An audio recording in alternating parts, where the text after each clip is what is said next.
Most Reddit threads are harmless. Memes, advice, dumb arguments.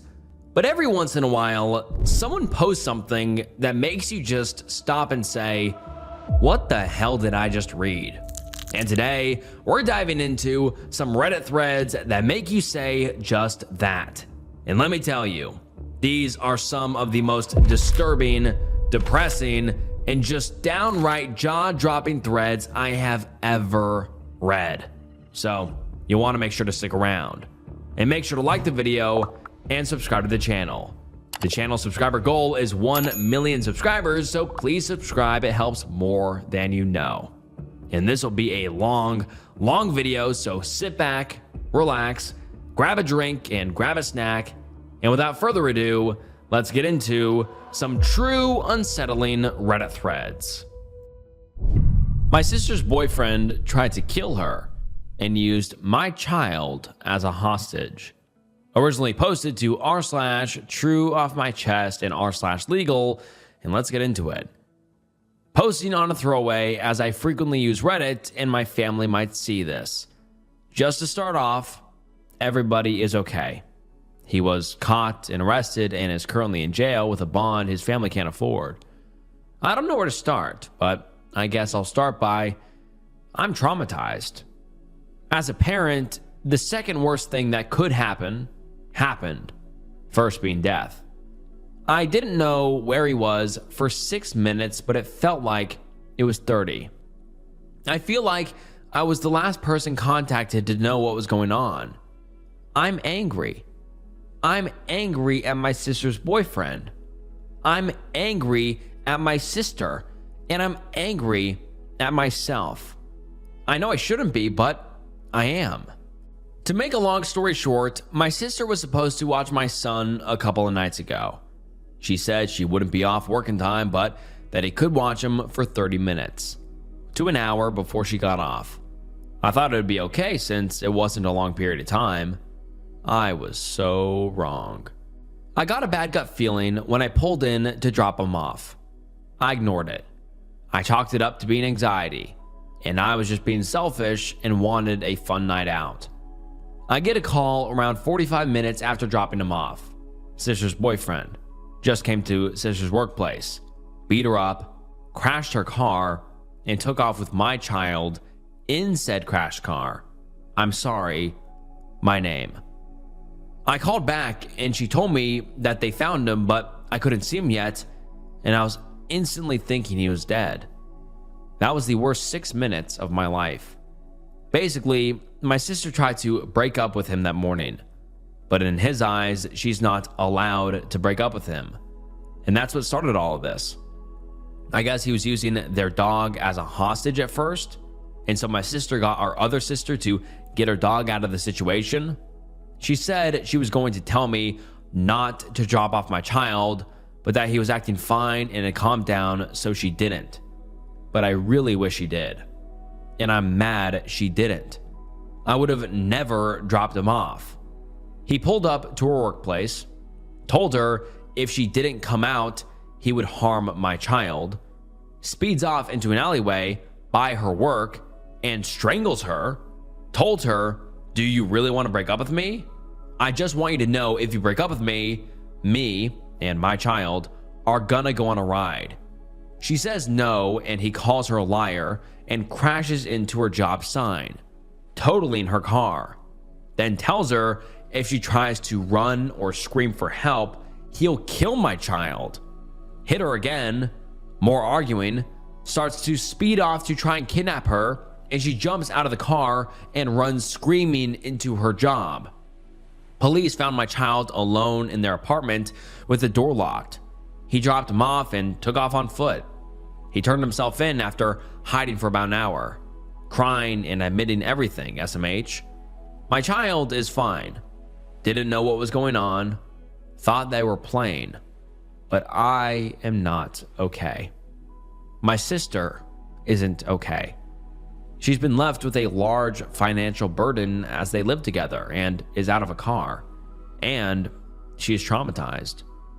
I feel so bad for feeling angry with her.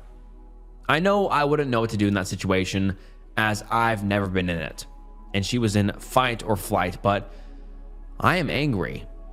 Irrational or not, I'm angry she didn't let me know they were having problems. I'm angry she jumped out of the car screaming after he said he'd kill my child. I'm angry I wasn't told immediately. But I also feel bad for her. I've always been my sister's protector, and I wasn't even worried about her when this was going on. I was only worried about my child. I feel more angry that my child was involved than about what happened to her, and that's terrible. I don't know why I feel this way, and I don't know what to do with it. I don't know what to do from here. I want to make a post exposing him, maybe set up a GoFundMe for her, but I know she doesn't want that. I want to press personal charges / sue him, but I don't think she wants that either. I just don't know what to do or what to do with my feelings. My family doesn't even want to talk about it. There's so much more I could say, but at the end of the day, I'm so thankful that my child is okay. I prayed so hard. I'm thankful my sister is physically okay with only mild bruising. And I'm thankful he's in jail. Just hoping for a strong sentence.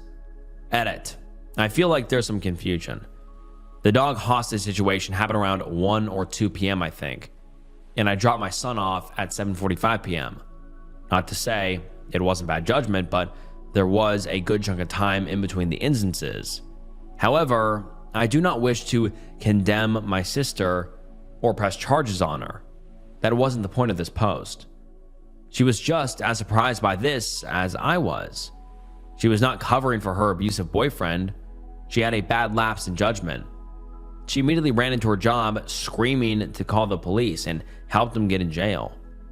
I definitely will be more cautious though moving forward, but please refrain from these super harsh comments about my sister. She didn't intend for any of this to happen.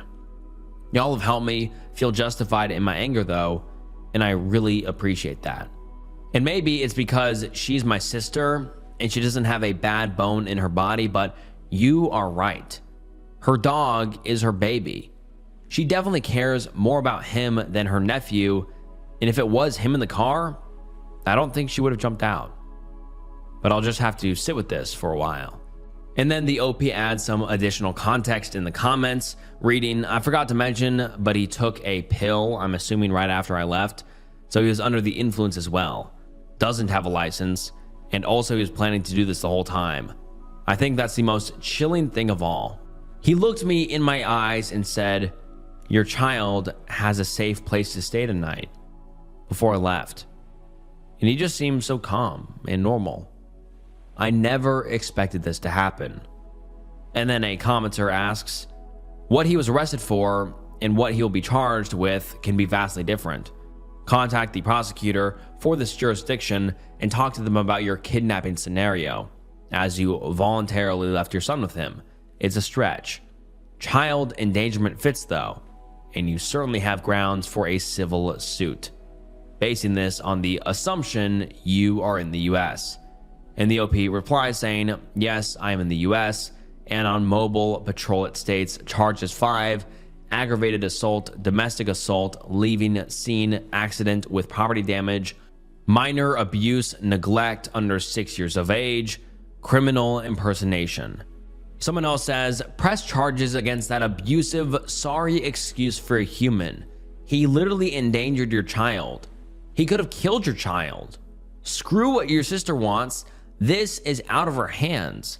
If she isn't outraged that he tried to kill her nephew to get back at her for breaking up with him, unleash your inner mama bear and do not relent until he is in jail for endangering the child.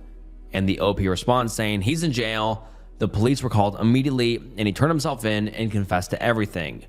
Just wondering if I can personally sue / press charges if there's already criminal charges against him. Someone else says, I know your sister is his victim, but she put your child in danger. I would never forgive my sister if she did what your sister did. She'd be out of my life for good. She should have called you during the day.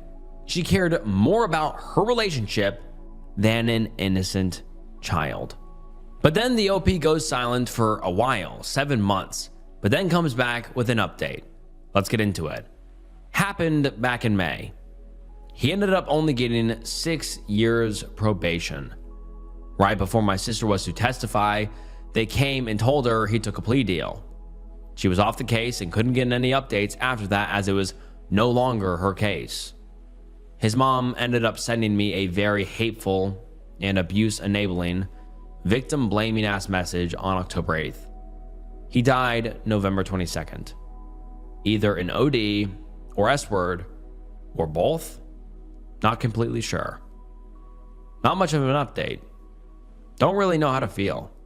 I'm glad he can't hurt anybody else though, but sad he didn't get a just full sentence and took/got the easy way out. I don't know. It's been a weird month. Edit. I realized I left some things out. He ended up posting bail after. I guess his family did indeed have money. About 2 weeks after all this happened, my sister left work and found him asleep in her car. She got a coworker to take her home, and the next morning he showed up at her home and she called the police. He was arrested without bail this time. He ended up getting a nice lawyer, and the rest is history. Me and my sister have not been on speaking terms since June. Besides, occasionally on Sundays when we meet up with the family, we'd exchange a few words. After his death, we have since unblocked each other and have been in low contact. Hopefully we can move forward and work on our relationship.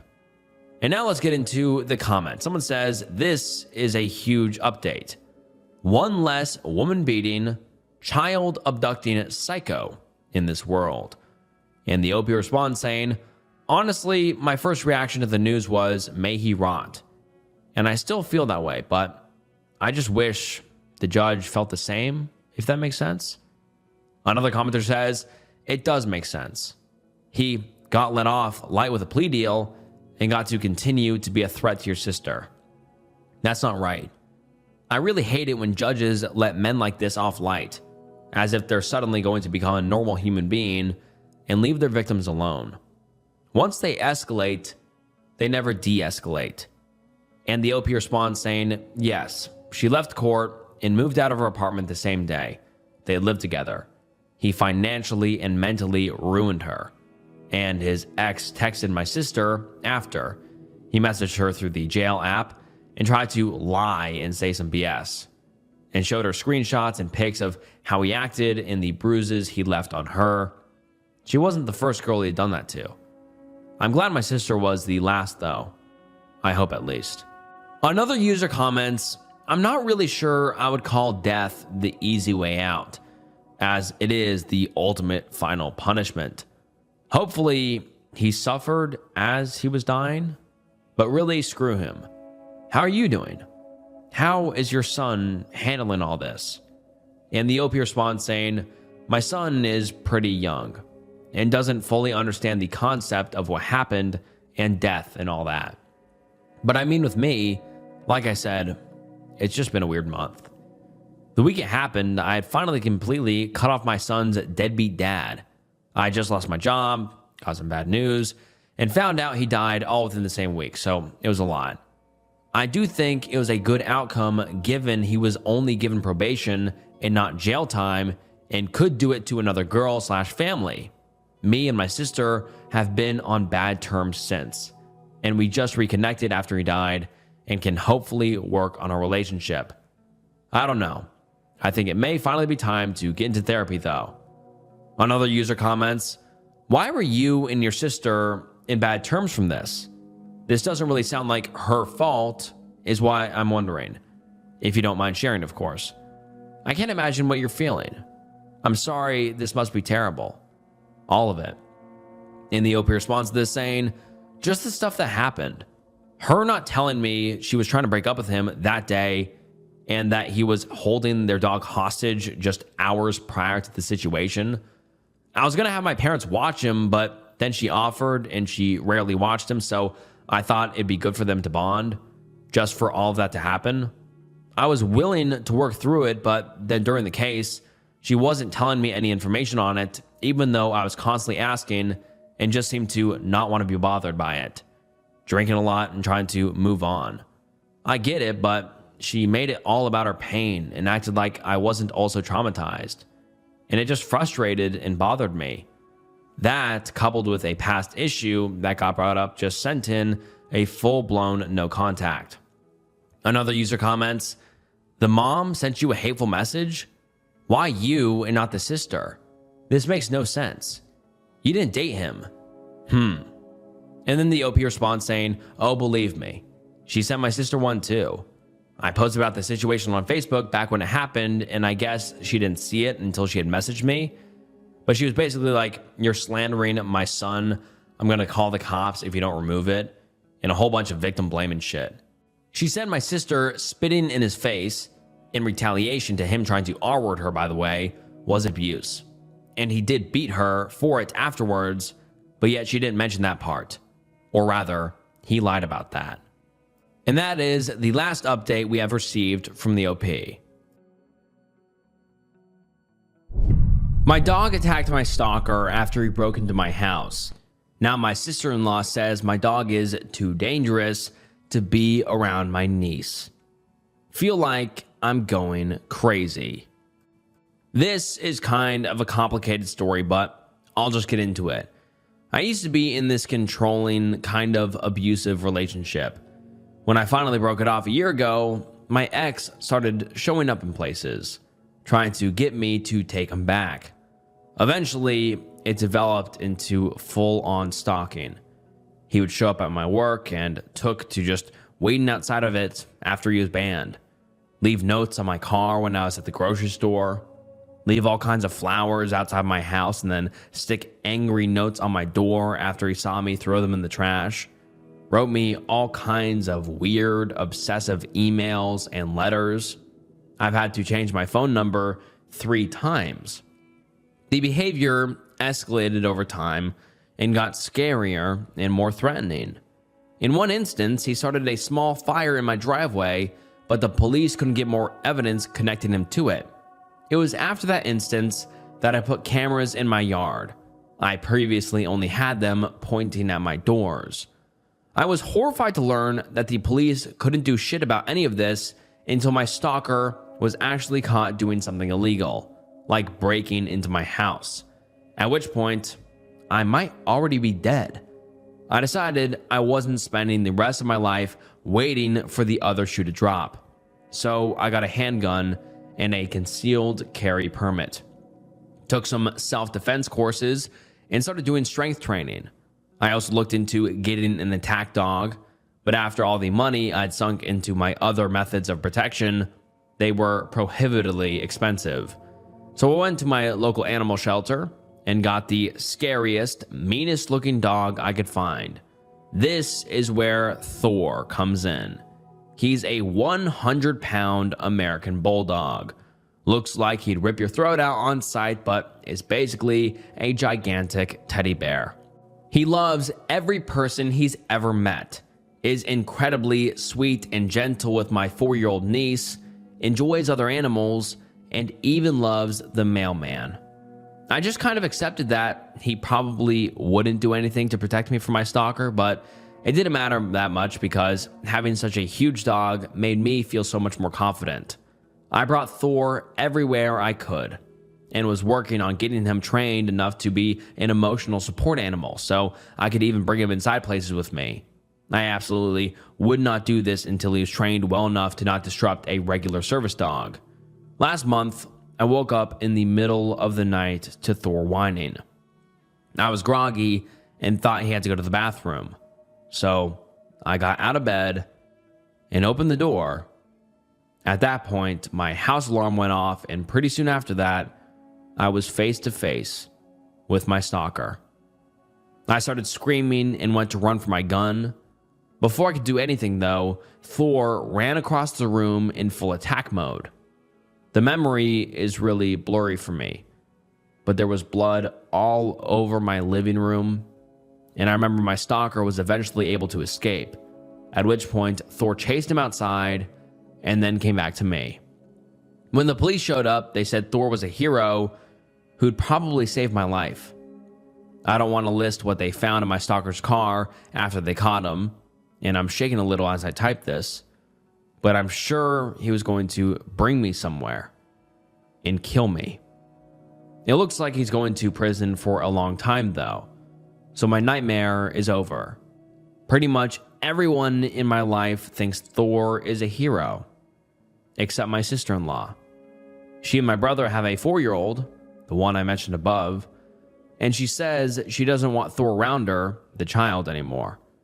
She says since Thor had snapped in the past, he could do it again. So he's not safe to have around kids. We used to see each other a few times a week before she decided Thor was dangerous. The way she words this makes me really angry because Thor didn't snap. He saw a stranger break into his home, heard his owner scream in terror, and reacted to defend me, himself, and his house. Nothing about that screams dangerous around children to me, unless my niece is also going to break into my house and threaten me. This is also a very emotional issue for me because Thor isn't just a dog to me. He's my safe place, my hero, the one who protected me and kept me safe when no one else could. I've also gotten increasingly anxious since this happened, and I can't go anywhere without Thor. I barely leave my house, pay to pick up my groceries from the store instead of going in because I know Thor isn't allowed inside. And all my friends know that if Thor isn't welcome in their house, I'm not coming either. Although they're perfectly welcome to come hang out at my house instead. I am really going through it, and I'm working with a therapist to overcome this. Luckily, my office is still fully remote, but I need to be able to go back to work once we're in person again. But I really need my brother and sister-in-law's support. I think my sister-in-law thinks I'm just pouting, and that's why I won't just leave the dog home and come over without him. I don't know how to explain to them that the fear hasn't stopped just because my stalker is in jail. It's actually a lot worse than it was before. I've already suggested they come over and I create Thor, but that wasn't good enough for her. What can I do to make her understand the situation better? And now let's get into some of the top comments. Someone says, most of the people that replied have given you excellent advice. Mine is to get you to see that you won. As I read your post, I realized that you have no idea how smart and strong you are. You were threatened and took action. You got a gun, permit, training, cameras, alarm system, a dog, and all the things that I usually have to talk people into. For years, I provided a service to victims of stalkers. I would first inform them of their legal rights, tell them their options, help them with filing reports, do a deep background on the stalker, inspect the home for security, advise them on a proper alarm system and changes, find a contractor, help them select a handgun and training, train them what to do at home, at work, on the street, help find a dog, therapist, and many other things. Over the years, I've developed a thorough understanding of the mind of stalkers and how to deal with them. I know how helpless you feel when the law says you have to be beaten or killed before they can do anything. Today, most major cities have a support group for people that are harassed by stalkers. Sometimes I would even have a discussion with the stalker, but that only worked 10% of the time.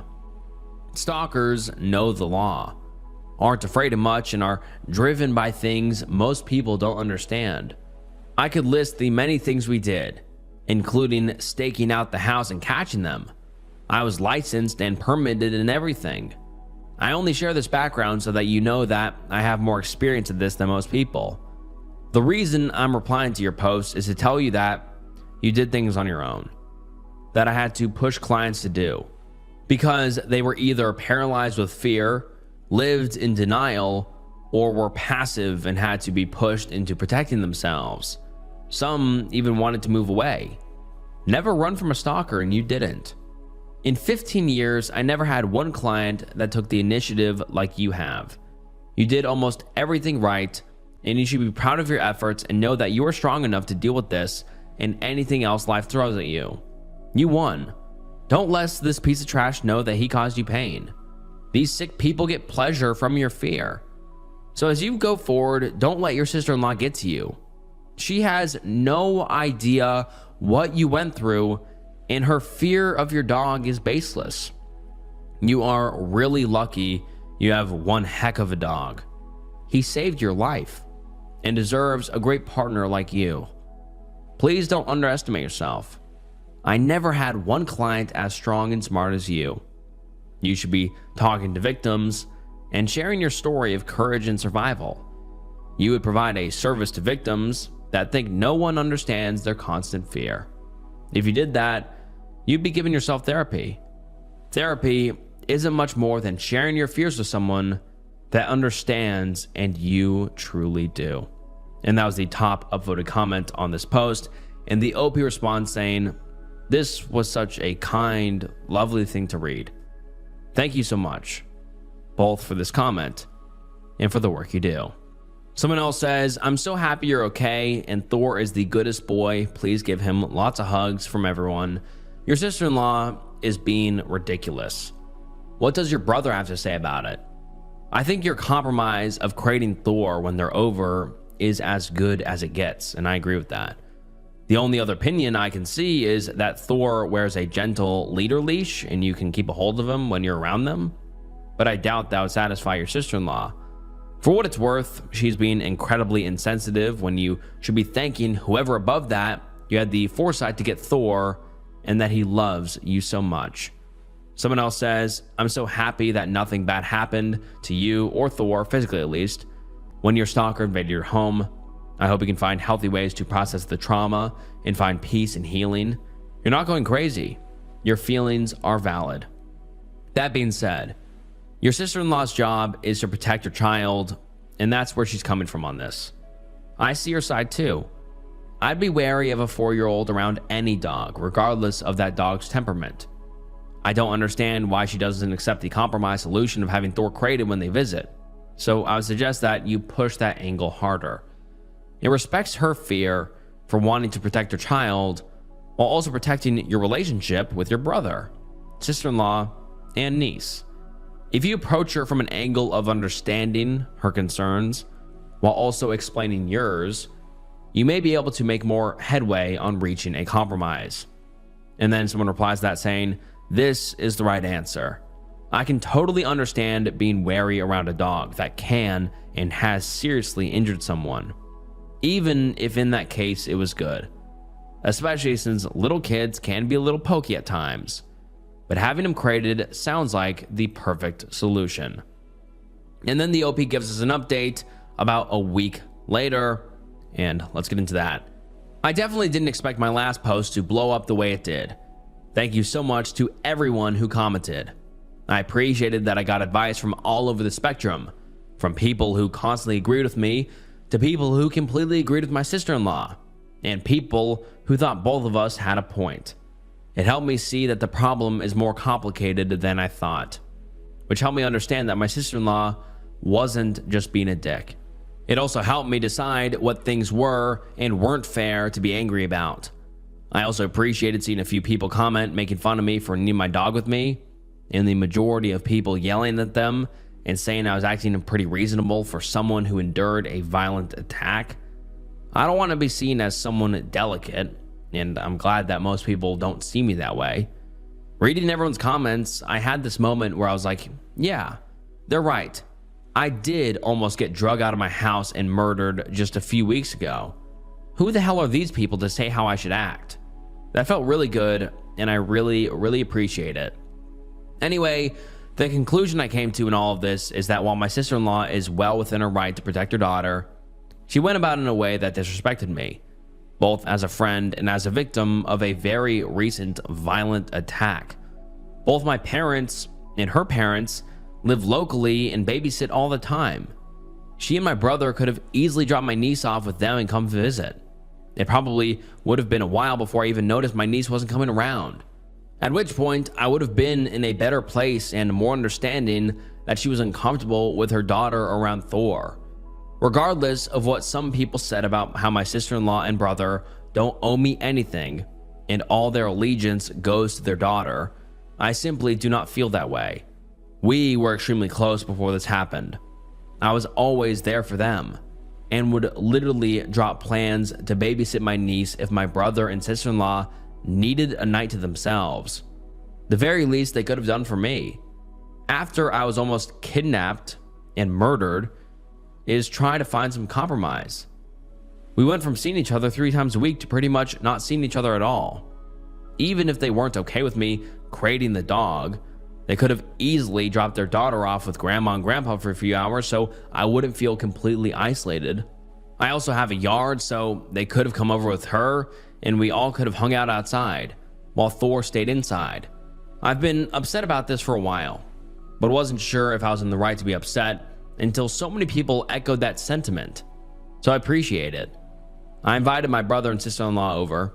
I promised it would only be for an hour or two, and insisted they leave my niece with my parents and try to lay all this out without being confrontational or acting like a dick. To my surprise, my brother and sister-in-law had no real understanding that I've been having a difficult time. They thought I was basically fine and everything in my life was more or less back to normal now that my stalker's in jail. I didn't even get into that in my previous post, but during the year that I was stalked, I worked really hard to not show many outward signs of fear. I even made jokes about having a stalker.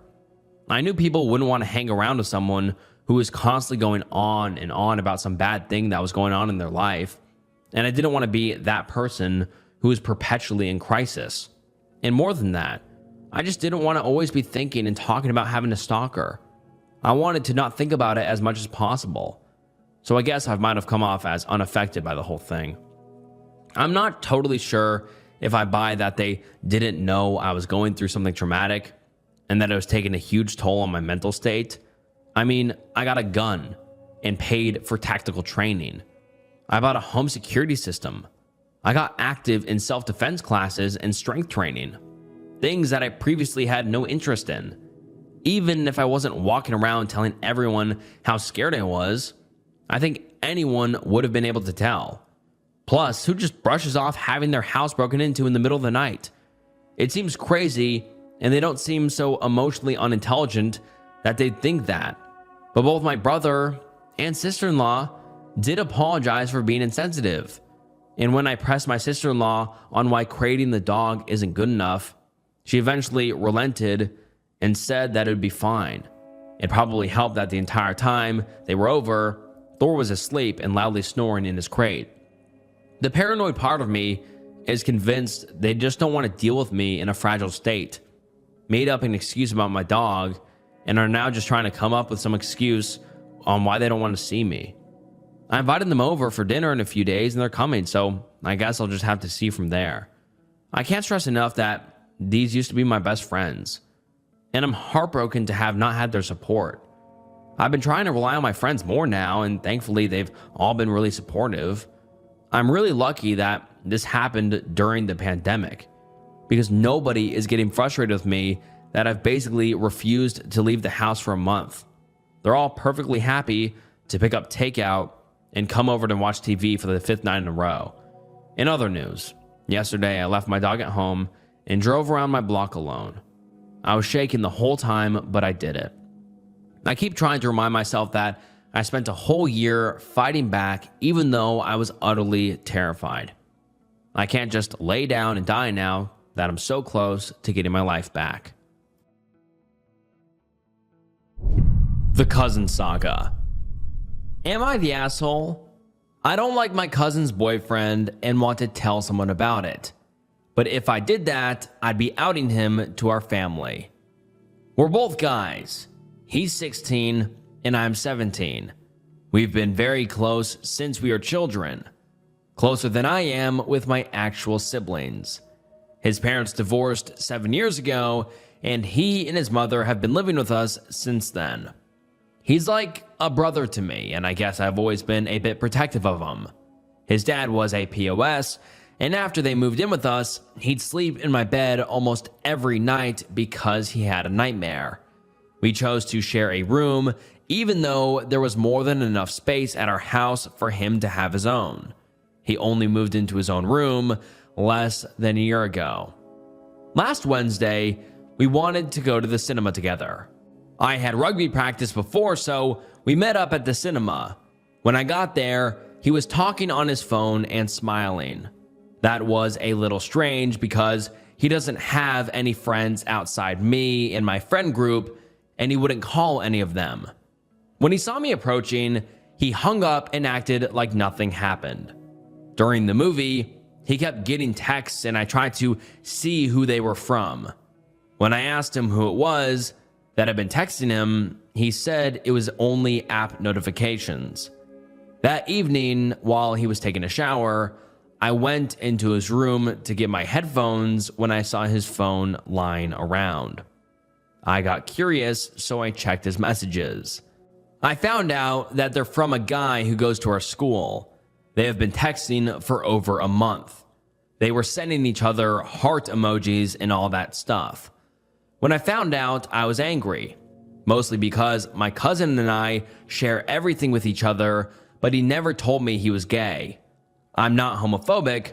I've ended a relationship with a close childhood friend because he made a comment towards my cousin. I have to admit that I'm not too surprised that he's gay because he does look and act a bit more feminine, but I would never have a problem with that. I love him the way he is. I hate that he kept this a secret from me.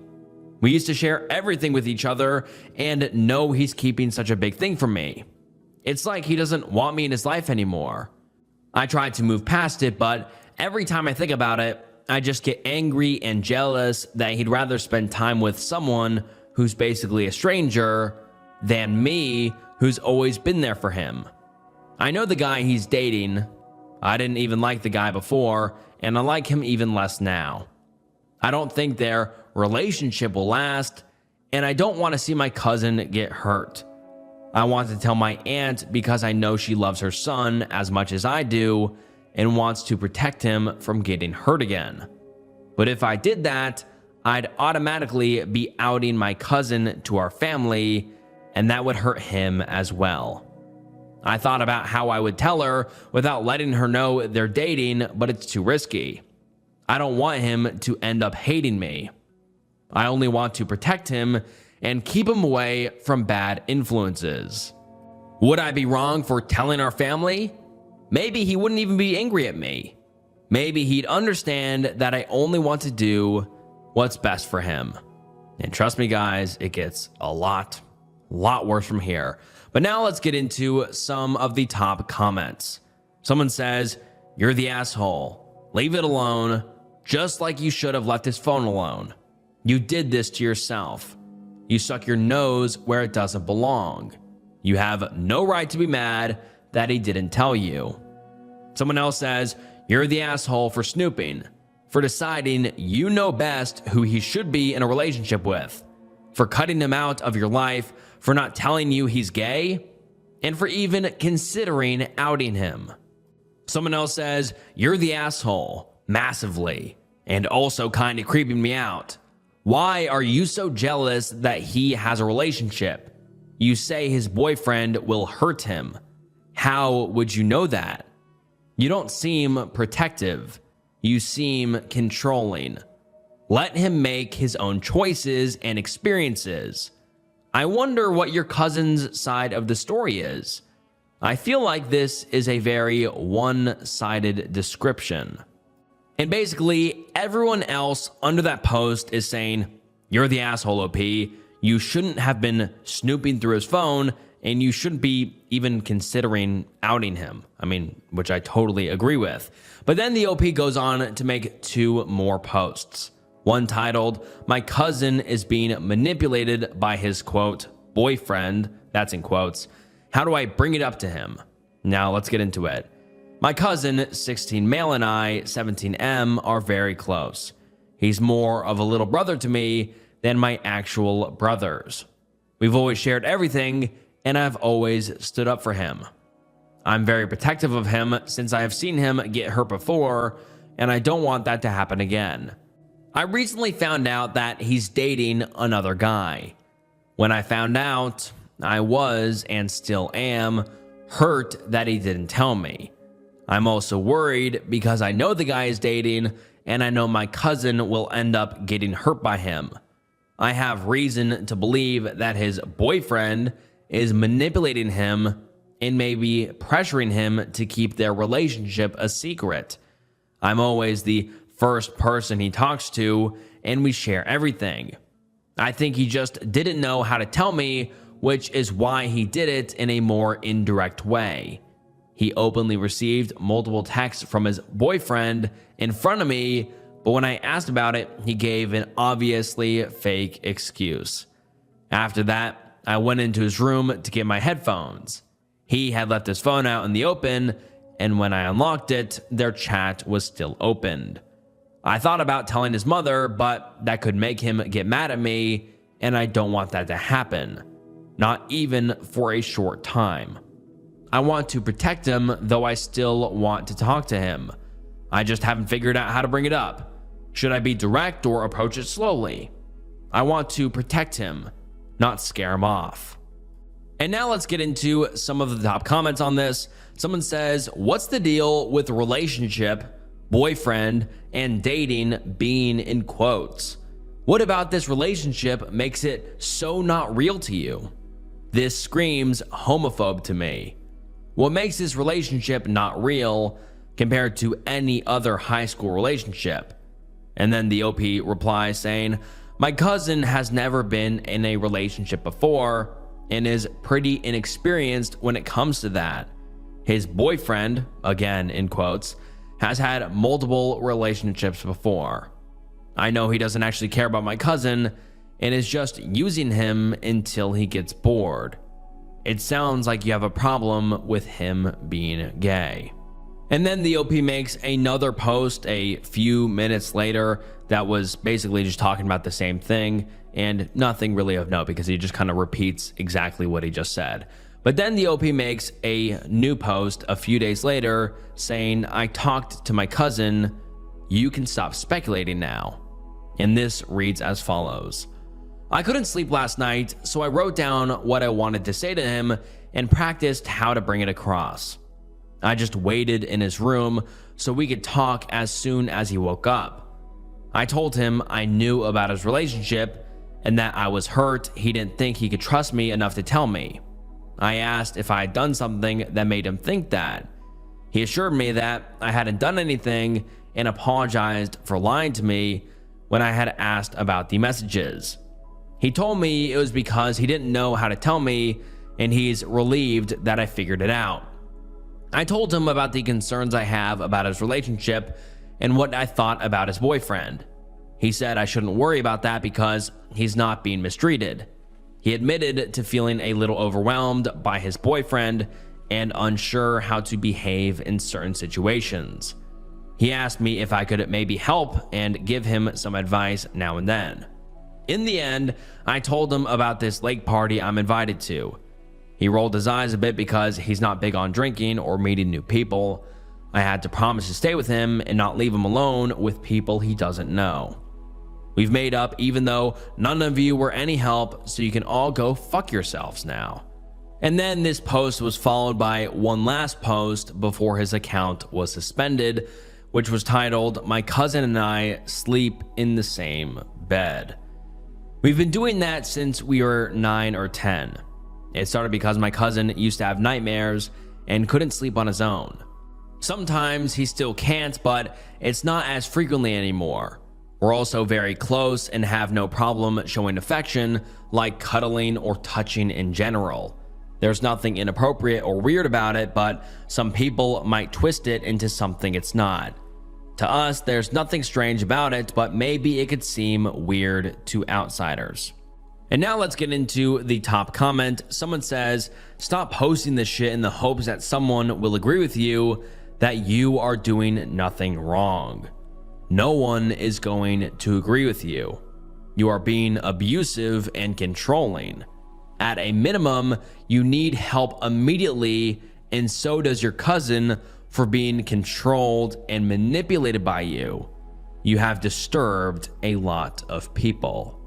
And then on the same day that post went live, his account was suspended, but then a day later on July 3rd, there was a post on r/true off my chest by a new user, but there were obvious similarities between the usernames and the style of writing, but also concerning the ages, living situation, and timeline. So it's pretty obvious it's the same OP that just created a new account after his last one was suspended. And this new post posted on r/true off my chest is titled, "I kind of had intimacy with my best friend, but he's in a relationship and I'm not gay." We were at a party yesterday and got pretty drunk. We only barely made it to my room and just fell asleep. And then after this, the OP gets into a pretty vivid description of some intimacy of him and his best friend. I'm just going to leave it at that. I'm not going to read out the entire scene of what happened. But basically, some sus things happened, and yeah. And let's continue. When I woke up fully, he wasn't in my room anymore, but I could hear the shower running. I don't know how to act around him anymore, and I'm a little scared of his reaction. He has a boyfriend though. They don't seem to be very serious. This is such an awkward situation. I know he's pretty, but I'm not even attracted to guys. Edit. Thank you for your comments. They helped me feel less weird about this thing. We had just talked and it went really well. He feels guilty because of his boyfriend and is probably going to end the relationship. That's not such a bad thing in my opinion, because his boyfriend is kind of an asshole and he could definitely do better. And now let's get into some of the top comments. Someone says, "You sound like you're more worried about losing your friend," which is valid. Like, that could be very awkward to talk about, but ignoring them is even worse for the situation. I'd recommend giving a day or two of space and then just talk and let home know how you feel and that you hope nothing changes your relationship if you want to keep him around as your friend. I'd also say think about which way you lean, but not as something that's taboo. Maybe you're attracted to how someone makes you feel and not just the general sense of the private parts, or maybe you're just not into that and was just drunk. I could be reading into that a tad bit, lol, but definitely be honest and keep us or me updated. I'm interested in this now. And then the OP replies saying, he still hasn't come out of his room, but his mom went to check on him and said he's pretty hungover. He did drink a bit more than me and generally handles alcohol worse, so he's probably just trying to sleep it off. He usually does that. I'll talk to him either this evening or tomorrow. We'll be going on vacation together with our families, and the two of us will be sharing a room, so it could get a little awkward if we don't talk to each other. I've never felt attracted to him or any other guys, drunk or not. I don't know where this came from. I think I'm just a little confused right now. And then someone says, do your parents and his parents know he's gay? Are they okay? And the OP replies saying, I'm the only one who knows, and we agreed not to tell anyone about what happened. He promised not to mention it, even when he comes out. They aren't homophobic and wouldn't have a problem with either of us being gay, but they wouldn't be okay with what we did. I made sure he knows that they can't find out about this. And then someone comments saying, why wouldn't your families be okay with it if they somehow found out? And the OP replies, our families are very close and we grew up like brothers, so they would see it as wrong, but neither he nor I will tell them, so it's not a problem. It's not really their business anyway. And then someone asks, I feel like it's important to ask, considering you were nearly blackout drunk. Were you fully consensual? And the OP replied saying, it was definitely consensual. We talked about it, and we were both just kind of acting on instinct and not really thinking about what we were actually doing. I also wasn't blackout drunk. I handle alcohol pretty well. And then someone asks, are we ignoring the whole cheating aspect here? And the OP replies saying, it's not really that bad. Their relationship wasn't really a serious one, and his boyfriend was kind of shit, TBH. He broke up with him now, which I think is a good thing.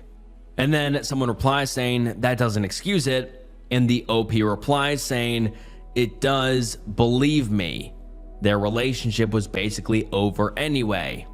My cousins, and he then edited it to say friend, has never been in a relationship before, and his boyfriend was trying to take advantage of that and manipulate him into doing things he didn't want to do.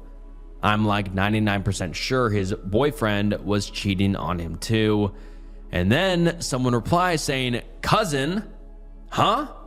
And the OP replies saying, LOL, people kept writing something about cousins, just mixed up the words. Even if you were right, why would it matter? Nothing about what happened would change, so why would you make it a big deal? And then the OP saw the first best of Reddit updates post and posted this on his profile saying, just fuck off, stalkers. Why don't you just get hobbies instead of making up stories about other people and stalking them? What we're doing is none of your business. Why is it such a problem for you if he wants me to F him? For fuck's sake, get a life. And now let's get into some of the top comments. And just by the way, this update from the OP has 0 upvotes and 181 comments. So people have a lot to say. And let's get into the comments. Someone says, you need to reflect inwardly here. Your behavior is indicative of someone extremely possessive and narcissistic. You're constantly in denial by saying, I just want to protect him. Like, bro, leave the kid alone.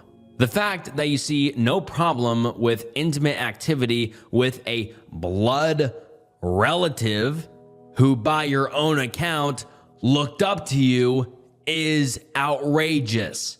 Dude, get some help. And then the OP replied saying, so suddenly he's a kid. I thought it doesn't matter that I'm older than him. Seriously, everyone is blowing this out of proportion. And then someone replies saying, I mean, not suddenly. Just because he's a kid doesn't mean he can't be in control of his own life and relationships. Someone else says, you need big help. And then someone else says, we aren't making anything up. You self-admitted to manipulating your cousin and pressuring him into intimacy. And then the commenter has 2 words there, which I can't read, but basically sibling love and R word. If you're so sure that what you're doing is okay, I suggest you walk into a police station and show them your posts, but you won't because you know it's abusive. And then someone else says, it's so strange listening to a predator rationalize his actions. Someone else says, what does it tell you that not a single person on this website agrees with you on every single one of your posts? We're probably just all out to get you, right? A complete stranger we've never met in our lives. Another commenter says, I'm a decade older than you. This isn't stalking. You posted this on a public Reddit, which was the only things that were posted about you. And B, you are extremely possessive and need to separate from your relative for a little while in order to really think about what's going on and your actions and behaviors. This is honestly really concerning, just all of this. And then the OP was quiet for a while, but on July 13th, about a week later, he posted again on r/AmITheAsshole under a new name. This titled, Am I the Asshole If I Confront My Boyfriend's Ex About His Harassment? And it reads as follows. My boyfriend, 16 male, broke up with his ex, 19 male, a little over a week ago. At first it seemed like his ex took it well. I heard from a friend that he was already dating someone else and my boyfriend didn't say anything. An hour ago, he showed me something on his phone and a notification appeared. He swiped it away immediately, but I saw that it was from his ex. I asked him what it was about and he showed me their chat. His ex had been messaging him almost daily. He's been texting him all kinds of messed up stuff, like saying that he would come by to talk with a threatening undertone and literally lying about and insulting me, even though nobody even knows we're dating. My boyfriend hasn't texted him back though. My boyfriend is too shy to stand up to him, so I offered to confront him. We are on vacation until next week, but I want to talk to him as soon as possible. How should I go about getting him to leave my boyfriend alone? Does that already qualify as stalking? If it hypothetically ended in a fight, could it be seen as self-defense because I tried to protect my boyfriend? And now let's get into the top comments. Someone says, "You're the asshole. When you say boyfriend, you mean your cousin, right? There's no way you aren't the same dude that's already created 2 throwaway accounts with multiple posts where everyone thought you were creepy as fuck." And then someone else says, "We know who you are. Leave your cousin alone. OP is a narcissistic creep that manipulates his cousin over his own jealousy and lust." And then someone else says, "Hey, why did he leave out the fact that this boyfriend of yours is also your cousin? The very same cousin that you've admitted to snooping through his phone without his permission. Considered exposing his sexuality to his family and risk putting him in danger just for the sake of getting him and his ex-boyfriend to be separated, and then proceed to take advantage of him while he was extremely drunk by performing intimate acts on him and getting him to do the same as you. You were so fine with coming forward and revealing that this best friend you had drunkenly had intimate time with was actually your cousin. So why don't you do the same here? If you're going to continue to lie, then be smart enough to not use the exact same 6 letters in your user and change the details in your story.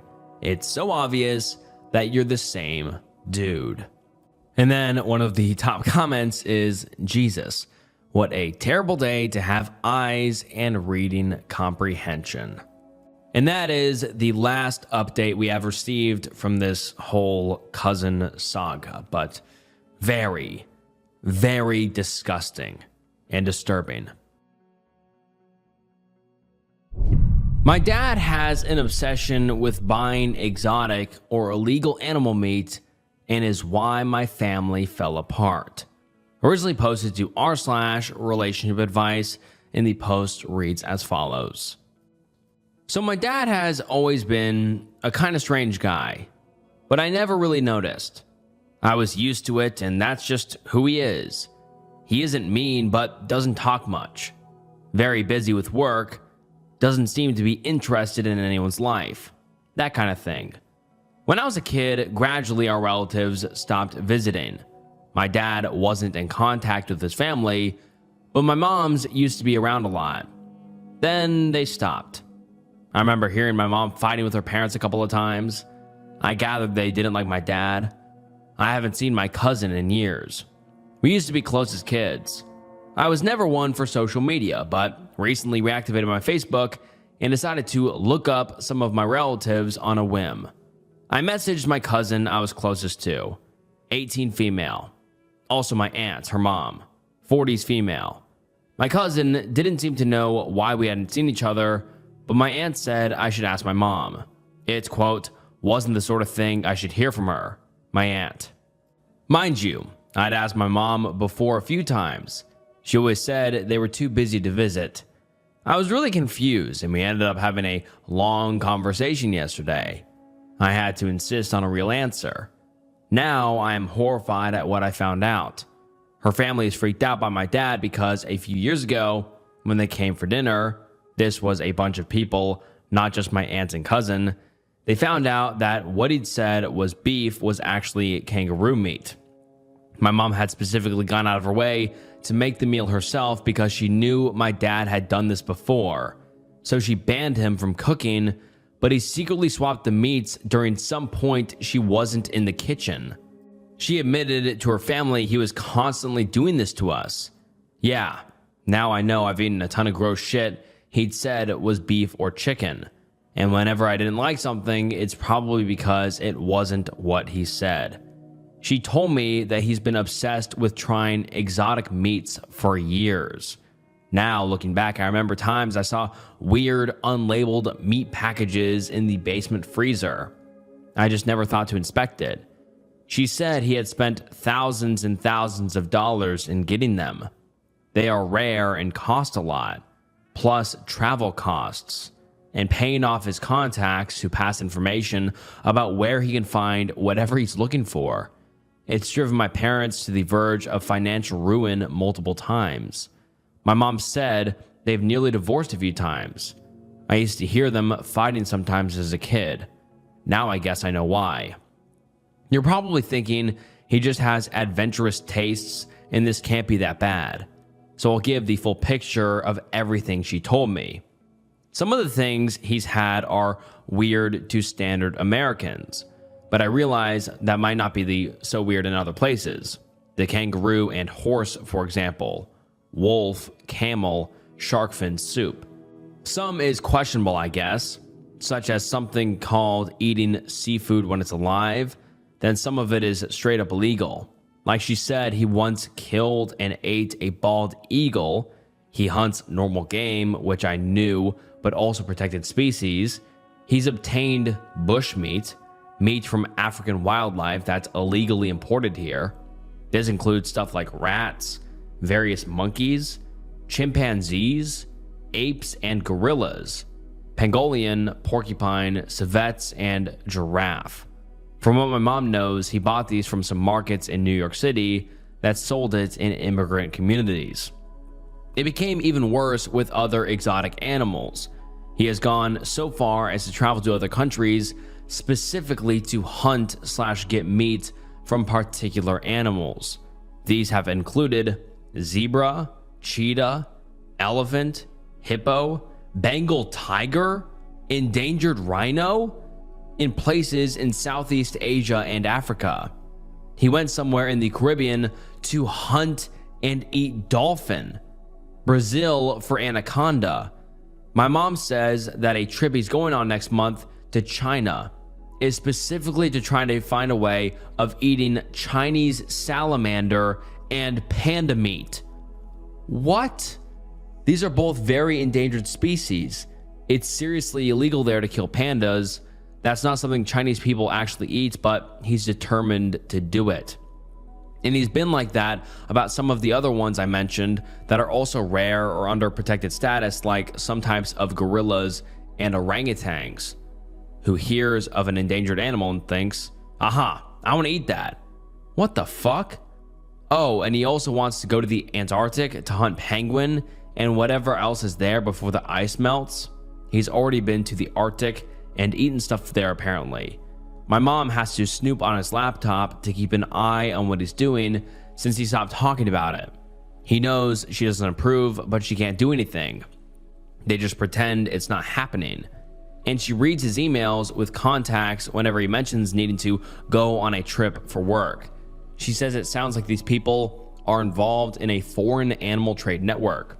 He's very secretive. She has to deliberately wait for a minute he's in the bathroom with computer logged in. She has been terrified for years that any day he's going to get arrested.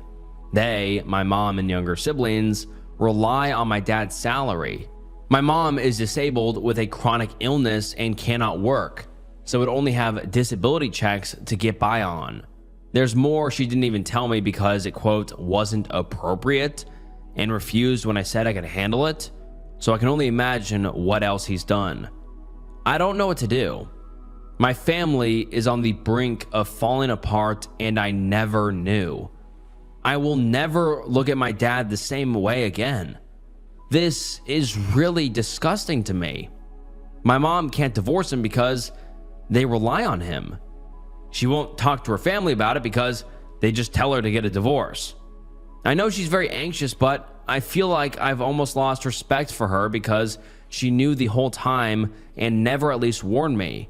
I'm also pretty sure she has lied to me saying we never had a cat when I was little, except I remember it and I don't remember what happened to it, which now I'm sick thinking my dad maybe did something. My mom insisted I was thinking of someone else's cat, but there is a photo of me as a little girl with that cat on my bed. I'm in college on the other side of the country and only home for a few more days. My mom made me promise to never say a word to my dad. He'd kill me. This is all so fucked up to me. I'm really worried about them and what they'll do if he's caught. Also, what the fuck is wrong with him? What can I do? Should I confront him? Or try to convince my mom to leave? Get her family involved? It's like disarming a bomb. I don't want to do anything that would just blow everything up, but I cannot imagine him just getting to continue doing whatever he wants. Now let's get into some of the top comments on this wild post. Someone says, your dad seems mentally ill, not because of the weird meat, but because of the fucked up behavior around it. There are people who basically collect exotic meats or other foods by eating them, the same way others collect countries by visiting them. It can be an expensive pursuit, but he's pursuing it more like an addiction than a hobby, to the point of self-destruction. And the part where he tries to make the family complicit by sneaking rat meat into your burgers, that's a straight up just weird interest. I'm gonna guess getting him into a psychotherapy is probably a no-go, but he needs it. And then the OP responds to this saying, that's a good point, that it could just be a thing about novel experiences, but the illegal part is what gets to me. It's not illegal to travel or try a bunch of foods in restaurants. He's eating and sometimes killing species he's not supposed to, and buying some of the meat on a black market or bringing it in himself. That part is really crazy to me. And yeah, I'm seriously sickened by the thought of what I might have eaten because of him. I want to help my mom, but I also hate that she let this go on. And I feel like I can't trust either of them now. She didn't mention anything about therapy. I couldn't bring it up without him knowing, I know, and my mom said I can't do that. She implied he could become violent. I don't know exactly, but it freaked me out. Someone else says, from the first paragraph, is he autistic and this is his obsession? Or is he more psychopathic, i.e., no empathy and doesn't give a shit about anyone? And the OP responds saying, not autistic, at least there's no reasons to think so. Psychopath, well, after finding out all of this, I couldn't say. I mean, this is truly one of the most wild threads I have ever seen. Like this guy's just going around collecting illegal animal meat and eating it, and that's his like hobby or obsession. That is truly insane. Another commenter says, this makes me wonder if he's ever eaten human. I can't imagine it's unavailable, and if he's killing protected species, well, we are animals too. I'd be scared to be anywhere around him ever again. And then someone replies to that saying, I was thinking that. As soon as OP said their mom wouldn't tell them everything, I was like, oh, he's eating people. And then the OP gave us an update 1 month later. Let's get into it. Well, shit's really fucked up now. A couple of days after I posted, I went back to school. And a few days after that, my mom called me. She'd woken up to him gone and an email saying, quote, had to leave for China earlier than expected, citing some issue at his company. That's around when the virus was breaking out. Yeah, he took off as soon as he got word something was happening in case it was going to prevent his trip, my mom thinks. But it gets worse because apparently with increased security, there's something looked suspicious and he was detained last week in China during this outbreak. My mom had federal agents coming to interview her. That was Friday. And just for context, this was posted February 2nd, 2020, so the very beginning of the pandemic. But let's continue. They had a warrant to search the apartment. Didn't take anything because he'd brought all his electronics with him. She says she was told they have reason to believe he's involved in an international animal trafficking and poaching ring. Wow. Holy shit, this is crazy. She hasn't had any contact with him yet because whoever's holding him isn't granting it. We don't even know exactly where he is, if it was near Wuhan or in a prison or what. She was just told she needed to cooperate and his safety was being handled. Obviously, there's probably a lot more than they're saying because it's a serious crime, and I imagine diplomatic relations are tense at this moment. But honestly, he put himself there. The Chinese authorities have every reason to arrest him. My mom has shared what she knows with the American agents. Some of the stuff I said in my last post. I told her to get a lawyer because who knows if even knowing about that stuff and not reporting it is a crime too. My dad deserves this, but my mom had no part in what he was doing. If something happens to her, I don't know what's going to happen with my siblings. I'm really scared for my family. and furious with my dad for doing this to us. Plus, Trump's travel ban means it's going to be way more difficult to work everything out, so he could be sitting there waiting for trial for a long time. Even if they flew him back for a trial, he'll be in quarantine for 2 weeks. I feel like I'm watching my family's life collapse in slow motion. I'm seriously considering taking a leave this semester and going home to try to help my mom. She's practically having a mental break. She decided not to tell my siblings the real reason dad is gone, so their imaginations are running wild. I've reached out to my aunt again, but she hasn't seen the messages yet. I don't really trust my mom to manage finding a good lawyer and dealing with this and taking care of my siblings all at the same time. On top of it, her chronic illness has flared up from the stress. She spent all yesterday in bed from the pain.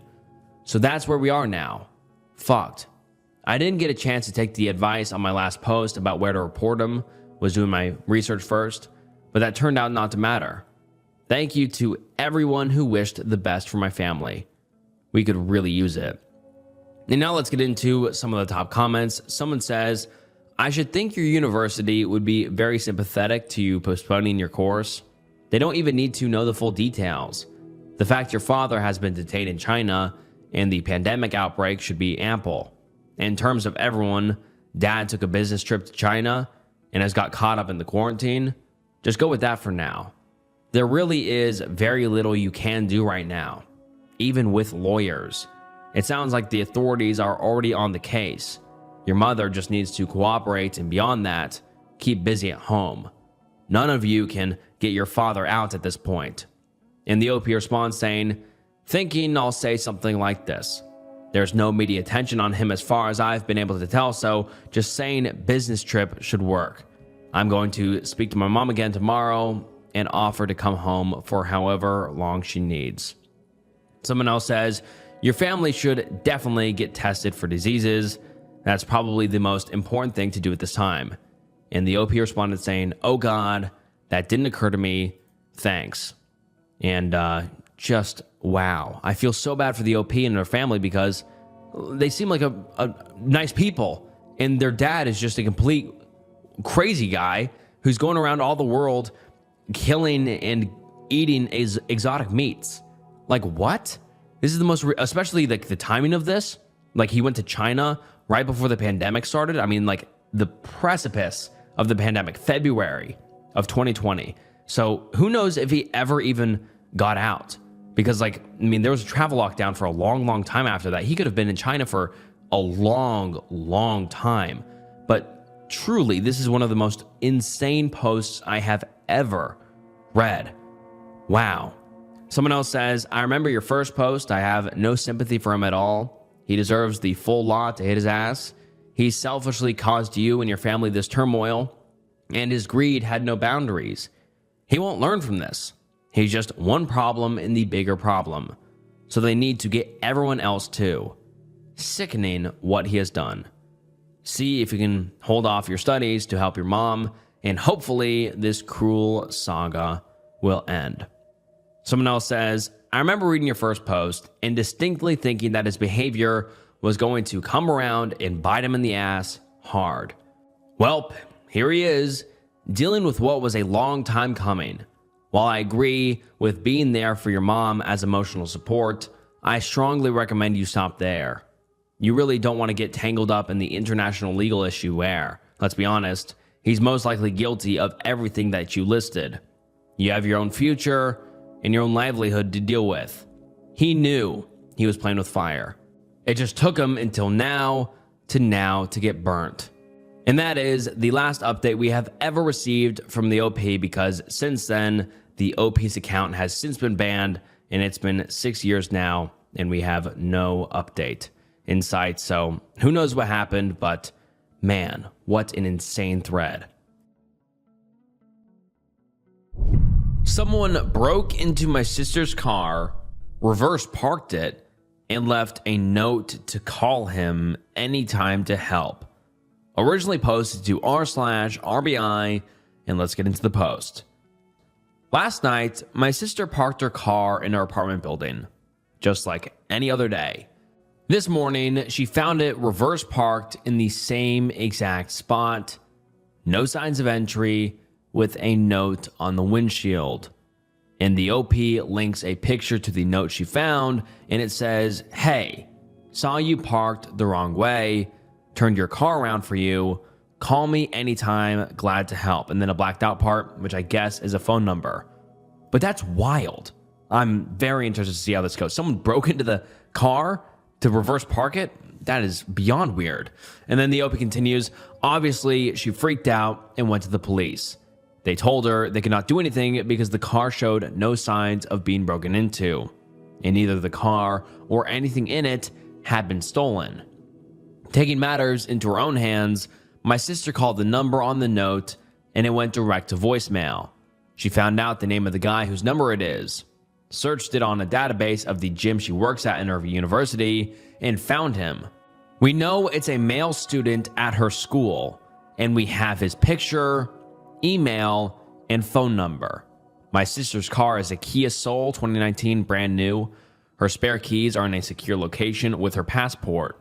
Now, I just really need some advice on the steps moving forward. Although my sister swears she locked the car, it's possible that this guy just walked into it if she didn't. But how did he move it? If he went through the trouble of hot wiring it just to repark it, is he just a really good Samaritan? Should we actually contact him, or would that be unwise because based on the entire event, he seems like a huge creep? And yeah, I agree. There's no way this is a good Samaritan. And if they are a good Samaritan, they're a crazy good Samaritan, and you still don't want to be associated with them. I mean, like, that's beyond crazy for someone to see a car reverse the wrong way, break into it, hotwire it, turn it around, take nothing. That is just beyond weird. But let's continue because the OP gives us an update.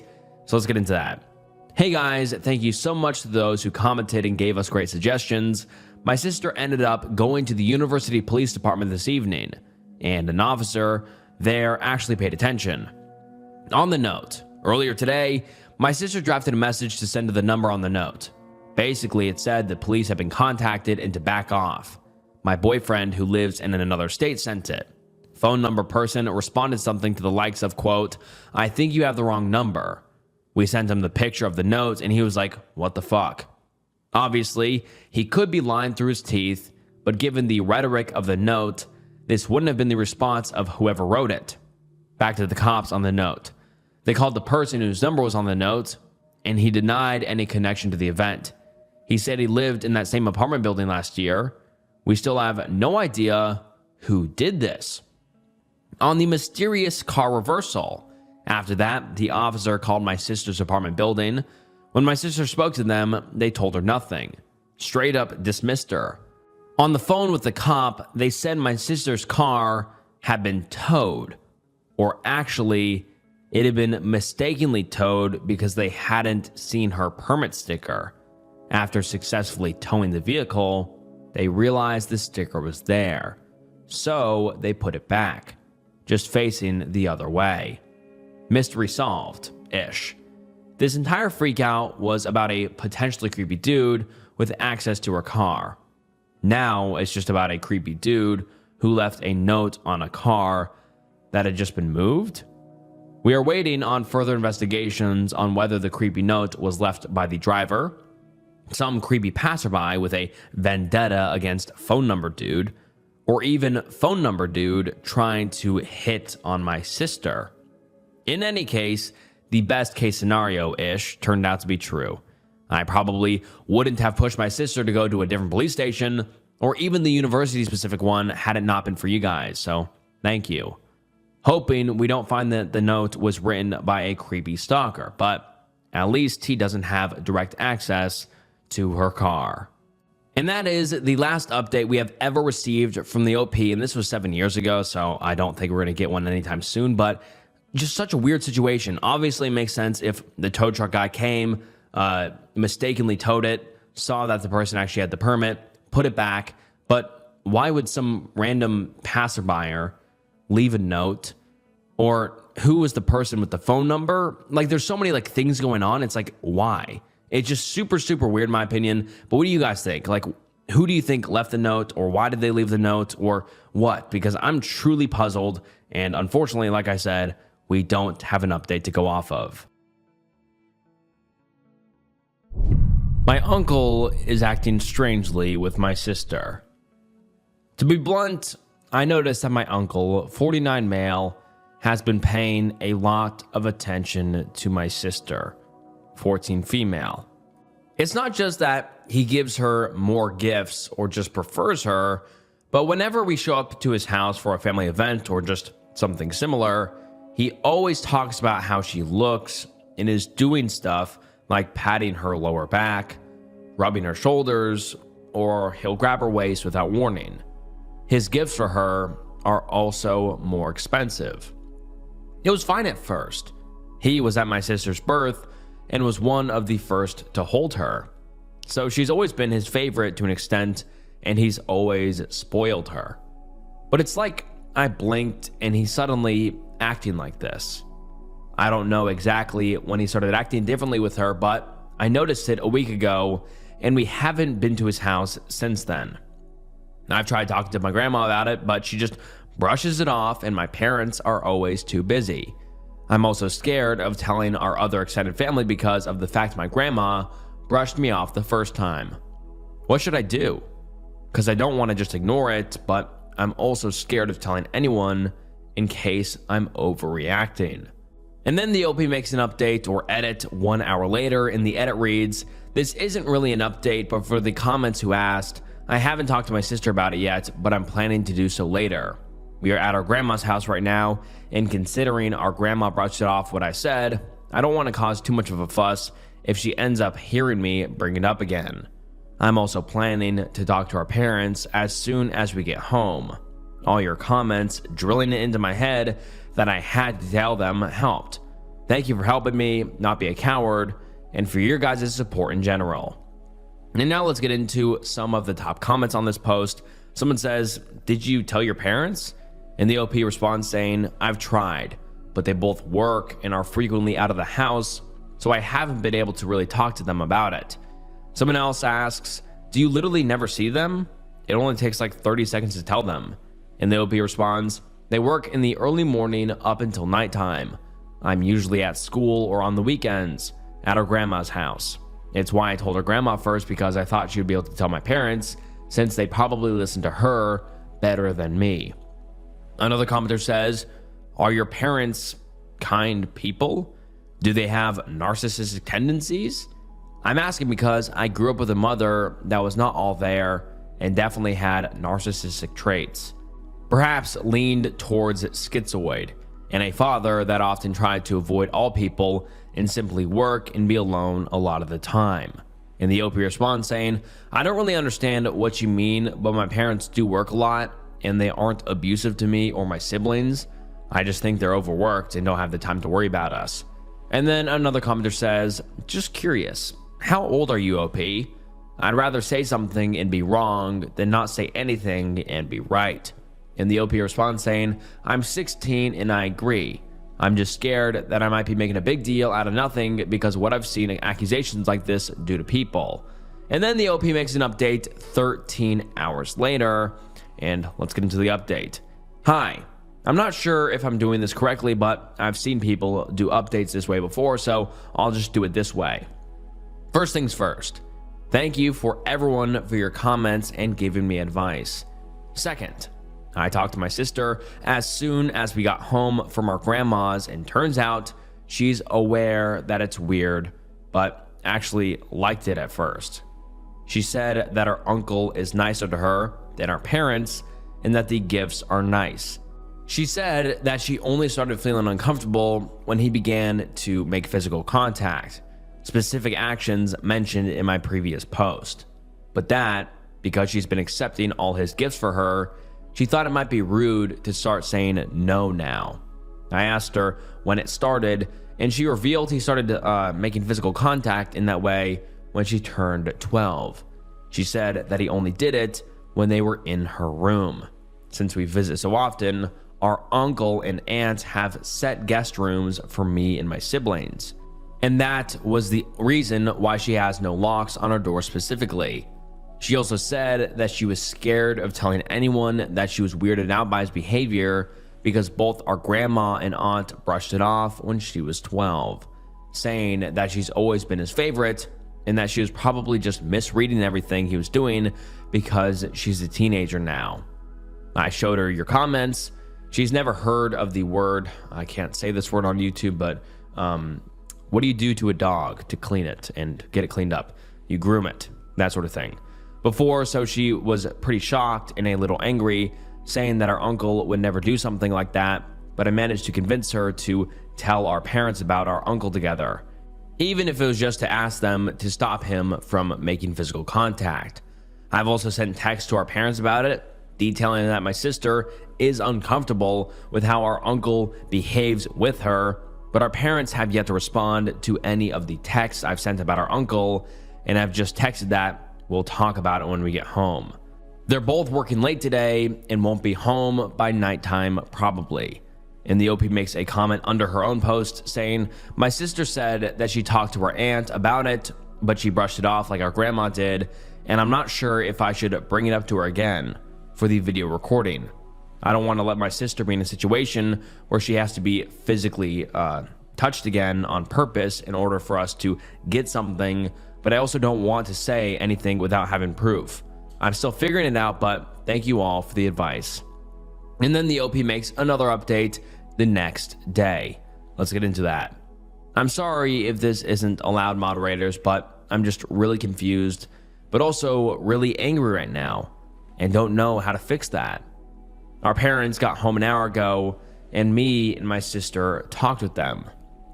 In short, my mom was pissed and my dad was surprised, but he also revealed something. Turns out that he knew our uncle, his brother for context, had been acting weirdly with my sister, but didn't do anything because, quote, didn't think he'd ever try anything with his kids, and that he thought he'd changed.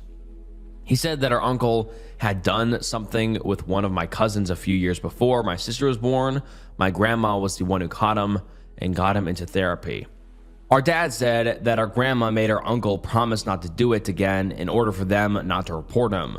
Our aunt, this specific uncle's wife, is also aware of this, but according to our dad, she said that our cousin had tempted him with how she dressed around the house.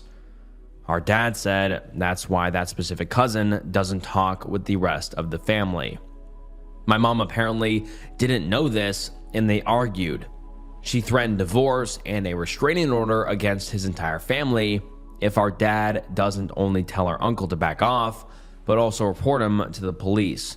Our dad doesn't want to, and last I heard, he's calling our grandma. I'm sorry that this is a complete mess. I don't know what else to do, and I'm stressed out of my mind. My sister looks okay right now though, so that's all that matters to me at the moment. It feels like my life is falling apart because our uncle, and at this point, I'm starting to feel like beating him up is the only way to fix everything. I know that it's not, and that's irrational, but I'm just so angry. I also mentioned telling the police or counselors at school like you guys said, but she doesn't want to. She says she's embarrassed about it, and she said that they just blame her because she let it go for 2 years, even though I told her that she didn't do anything wrong and was just scared. She wouldn't budge. And now let's get into some comments. Someone says, do you have any contact info for that estranged cousin? It might be helpful for your sister to speak to them about it. And the OP responds saying, I met that cousin only once and I was really young back then. I haven't heard anything about her since, aside from the info that her dad shared. I'm thinking of trying to contact her, but I don't know how to do that. Someone else says, your uncle is a pervert and your dad is a wimp who offered your sister up to a pervert. I hope your mom divorces him because he has not only allowed your sister to be harmed, he encouraged it by giving your uncle access to her and covering up his past. Even now, he won't choose his kids and protect them. He is worse than your uncle, in my opinion. And then someone responds to that saying, the entire family is a group of enablers and actually are more worried about their image than protecting children. Dad is pathetic to not stand up to his family. He should have done more to protect his kids. He should have never allowed his children around the uncle. This information should have been shared with mom. Instead, he lived in denial, thinking his brother was magically fixed and would listen to his mom. Like he decided to ignore all the behaviors and actions of his brother than to do what was right. If dad won't report uncle, mom needs to. Don't leave it to him because grandma and aunt already brushed sister off when she was 12 and allowed it to continue. They victim blame instead of holding uncle accountable. OP, you have done what is right. Your sister should probably get therapy to work through her experiences and feeling around what has happened to her. I'm glad you are there for her to support her and make sure this ended. And then the OP makes an update 3 days later, and the update reads as follows. I'm sorry I haven't updated for a bit. A lot has been going on, and I've been a little out of my mind trying to remember everything so I could put it down here. In short, my mom and dad are divorcing, and my mom brought me and my other siblings, including my sister, back to her parents' house for the time being until it goes through. My mom's parents are really old, but they're really fun. So my sister and other younger siblings like being here, even though everything's a big mess right now. Nothing too big has happened, but I want you guys to know that my mom signed my sister up for therapy. I told our mom about the fact my sister doesn't want to tell the police or anything, and our mom is planning on telling the police herself. Our mom is also trying to go through on the restraining order, but it's taken a while, so she's trying for a temporary one for now until she can file out a permanent one.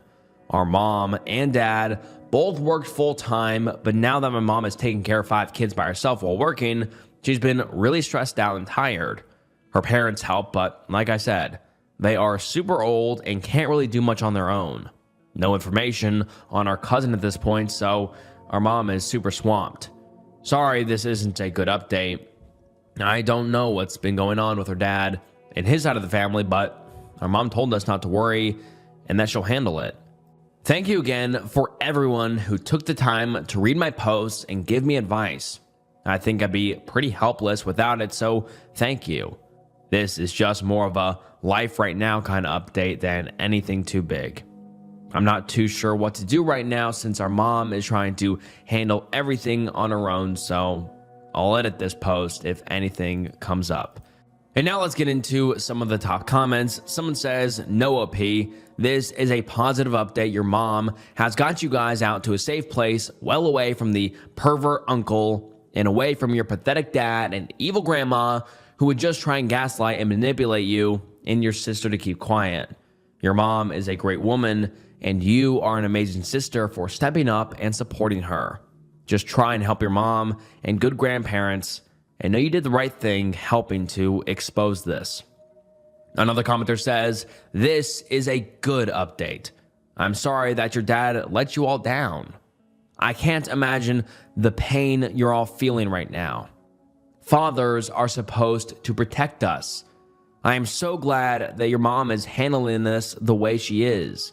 Bravo to mom.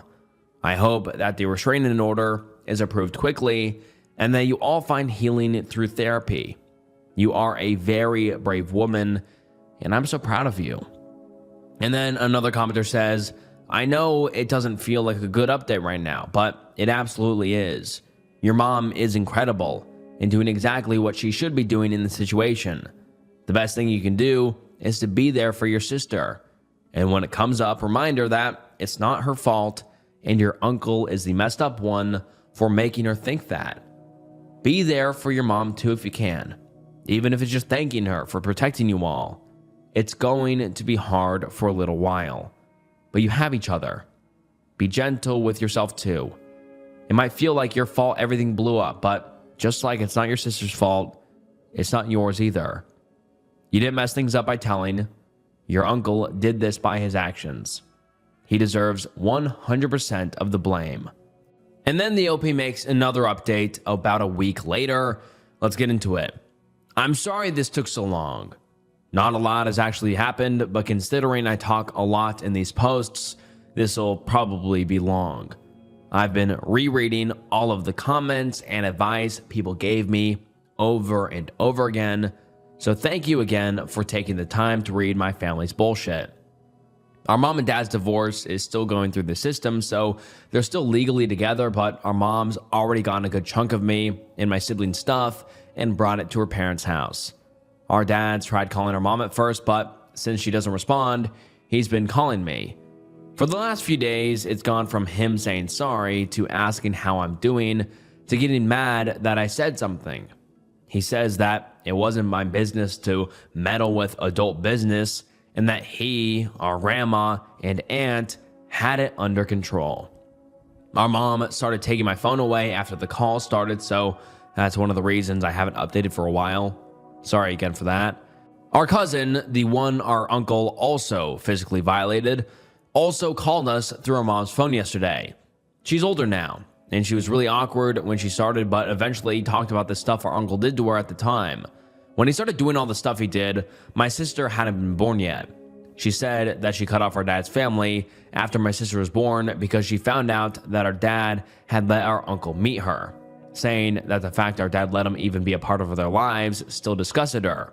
She also said that she never reported him because she says that she would have relived everything, and though she didn't really go into detail, said that he did a lot more to her than how he was with my sister. This cousin is also our dad's other brother's kid.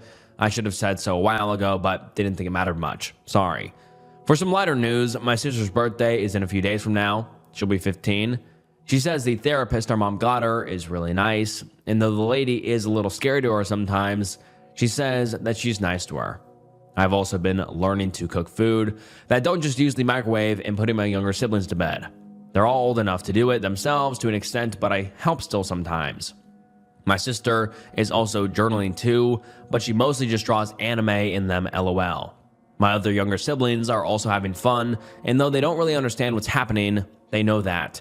With our mom's explanation, our uncle did something really bad, and that our dad was okay with it, so that's why we aren't living at home anymore.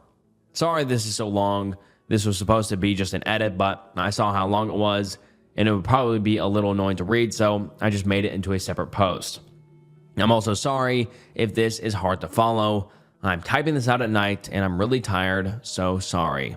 And now let's get into the top comment. Someone says, also just want to throw out there that your sister can always consider finding a different therapist who could be a better fit. It's always important to feel comfortable with therapists. Trust instead of fear them, so that we can share more openly and find the support we need.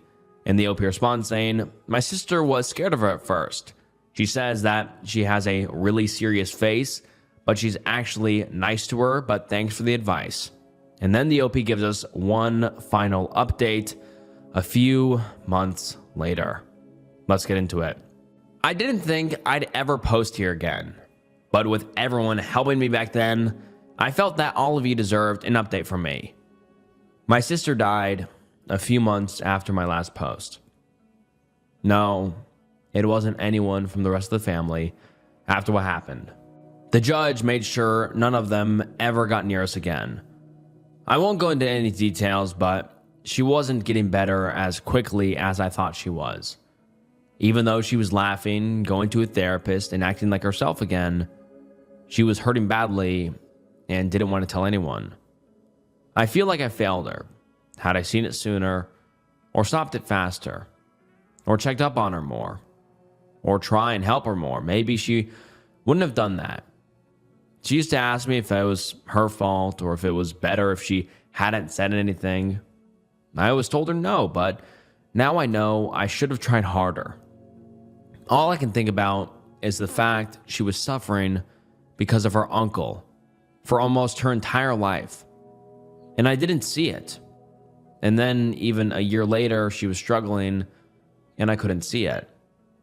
All I keep thinking about is the baby victories I used to celebrate. The fact she could be around her mom's dad without being uncomfortable, or that she was okay sleeping by herself again. But now it all feels like I was just doing nothing to help her get any better. And it feels like I just tricked myself into thinking that everything would be okay when, in reality, my sister was suffering again. And all I can think is that is how useless I was in protecting her this time.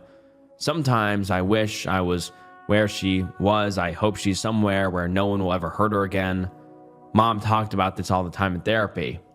I should have seen this coming, but I didn't. And I failed her, and I'm sad and so angry because it feels like even though my dad, aunt, uncle, and grandma didn't ever violate her again, it feels like they killed her. I wish I could tell them now that they're the reason she can never go to college, or that even after everything, she didn't want them to get hurt sometimes. I wish that it were me instead of her, so that she never had to deal with all of that in the first place and did what she did there all days. I think about going with my mom, but mom is a wreck, and my other younger siblings can't handle it, so I have to be here. I'm sorry that if the format is bad, I just wanted you all to know. My husband got fired for harassing a coworker and won't talk to me about it. My husband Charlie and I have been together for 10 years, married for 6. We've had our ups and downs, but are currently in and up. He has never done anything like this in the past, so it came out of left field for me, and I'm very much shocked and at a loss here. Charlie is a computer programmer and was a senior engineer at his former company, where he had worked for 4 years. He never had any trouble with coworkers, and were both friendly with a few of them, mostly other men and their wives. On Friday of last week, he came home around 11 a.m. and told me he'd been fired. He was really upset and agitated, and I didn't want to push him about it. But he told me that they'd said he was harassing a coworker and was fired. The information I've been able to get out of him. The coworker is Beth, a junior engineer who he's never mentioned to me before. He said she's terrible at her job. Beth slept with a senior engineer we were both friendly with, Darren. Darren wasn't involved in the harassment, wasn't fired, etc. The company's lawyers were there, and among the things they told him was that Beth could have pressed charges but chose not to. Something happened with her car, but he won't say what. His exact words were, there was something with her car. He was escorted off the premises and is not allowed back in the building to get his belongings, and instead has to arrange with security to pick them up after business hours. As far as anything else goes, he won't give me any details. He isn't interested in seeing a lawyer because he says everything is legal. He has basically admitted to sending Beth some emails, but won't say what they said or anything like that. I don't know if Beth sleeping with Darren had to do with it, but the fact that he gave me that detail makes me think it does. I'm not sure how it relates. Darren is a very nice single man who is in his late 20s and approximately the same age as Beth. My mind is running wild here. Charlie has been depressed and withdrawn all weekend. Won't talk to me about it, and won't talk much in general. I work remotely, so I was home all day with him, and he played video games all day and then went to bed at 6 p.m. The fact that he won't tell me anything and isn't interested in seeing a lawyer makes me think that it's bad. It makes me worry that everything is true and not just a misunderstanding or a small thing blown out of proportion. He has never been flirtatious with other women or cruel to them. And he's never said anything bad about other women engineers he works with. I don't know what to do here. My instinct is to be supportive of my husband, but I don't know what kind of behavior I'd be supporting. I don't want to run to his coworkers we know and ask them, since they're more our friends than my friends. And while we spend time together at get-togethers or bars, I'm not close with them in an immediate sense. I don't know what to do about helping someone who is so depressed and won't talk to me. And now let's get into some of the top comments. Someone says, I would tell him you have to assume the worst if he won't be honest with you. I've got to say, he must have done some bad shit to be escorted off the premises with no warning like that. Either he was hating on her and went over the top, or he tried to be intimate with her and went over the top. Or he tried to F her and then hated on her. Edit, reread. I'm guessing he tried to F her, sent crazy emails, and vandalized her car. he could easily still be charged criminally and or sued. Someone replies to this saying, I've worked at larger companies, and when they fire people, sometimes they are walked right out of the building. The reason is they don't want the fired person to make a scene and rock the boat. It's heartless in my opinion, but it does happen. Something tells me OP's husband did something terrible because lawyers were there, and apparently the girl could have pressed charges. That is very unusual. My guess is OP's husband got jealous that Darren was sleeping with Beth and not him, as he had a crush on Beth for a while, and he flipped out and went all nice guy on her. He mentioned there are emails, so there is evidence in writing as well. This does not bode well for OP.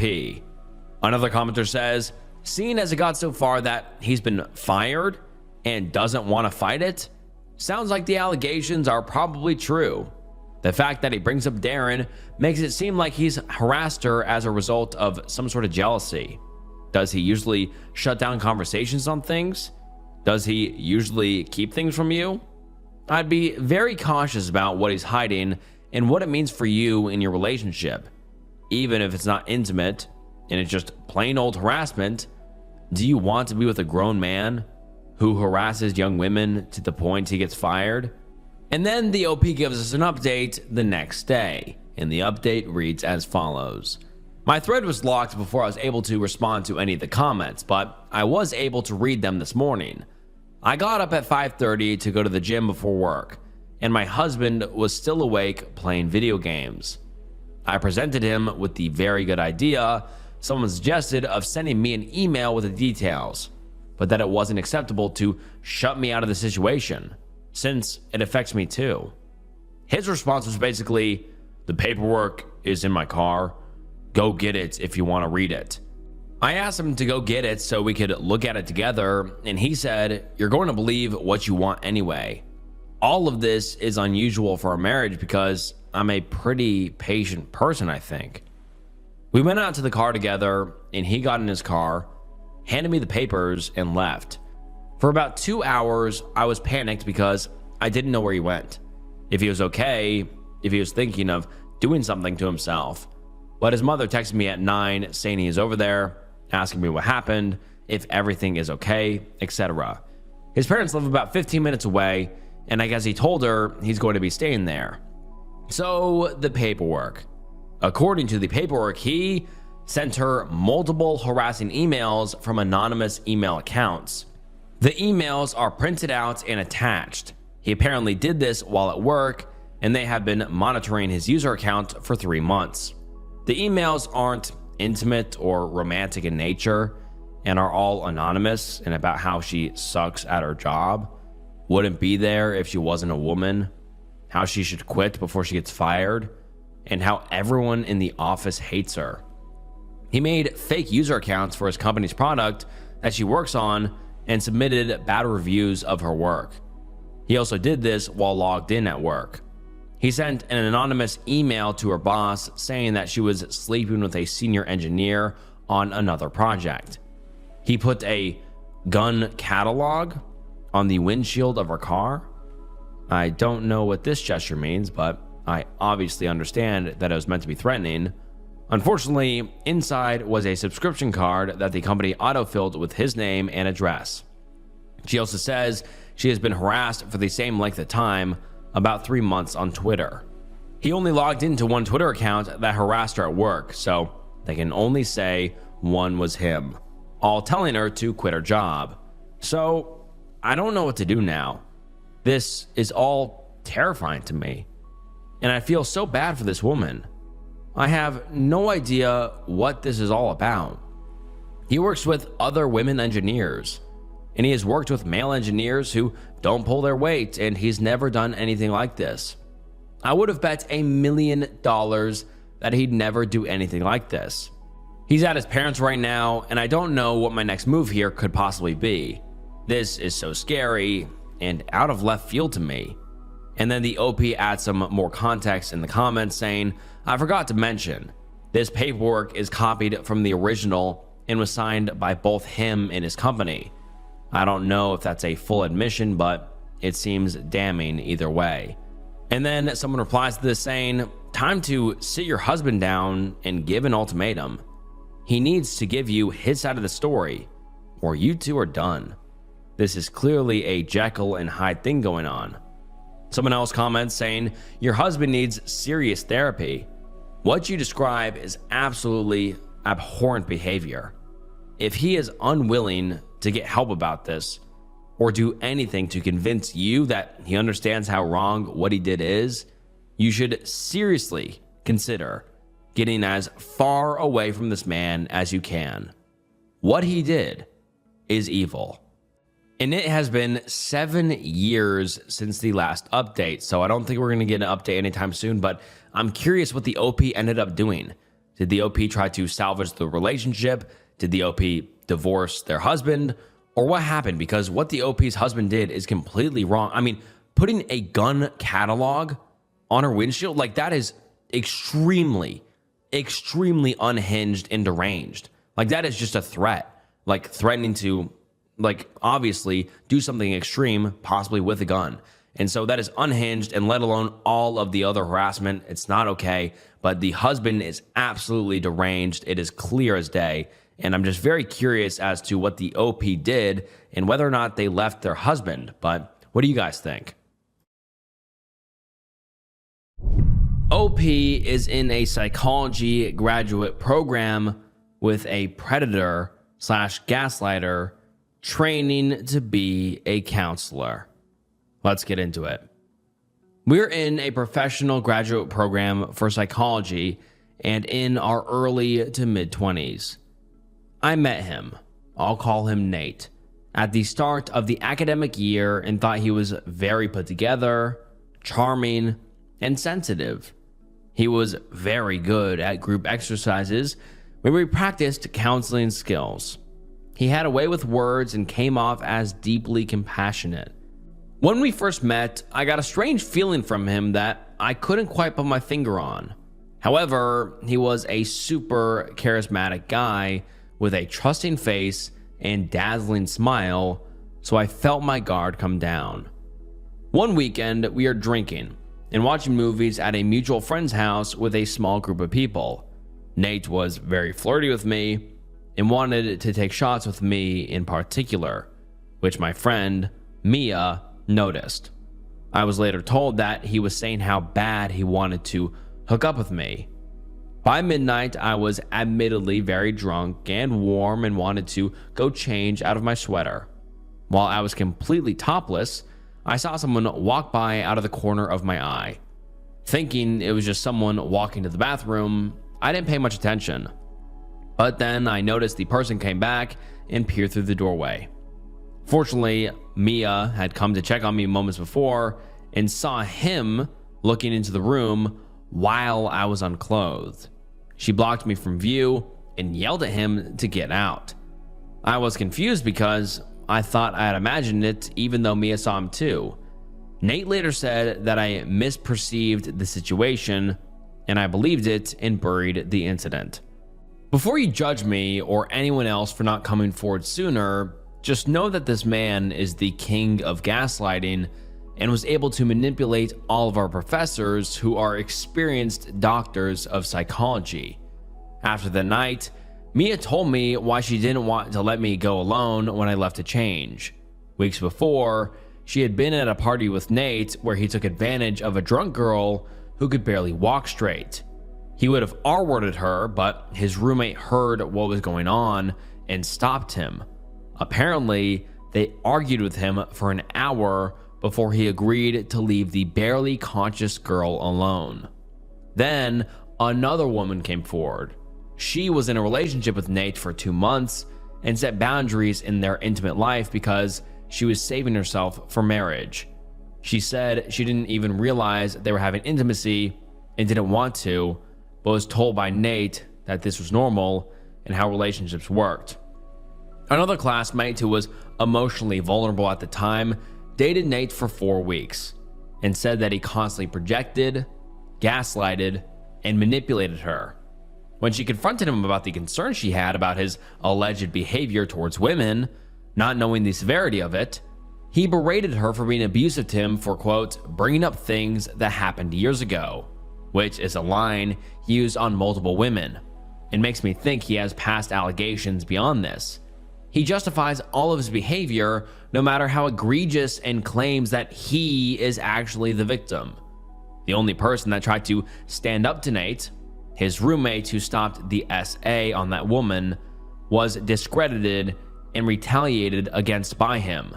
He made sure no one would take her seriously and intimidated/manipulated her into staying quiet and not reporting the incident. He has lied to and deceived people, trying to discredit his victims, and uses people's personal information and compassion against them. Unfortunately, the professors and managers only see the mask he wears and all love him.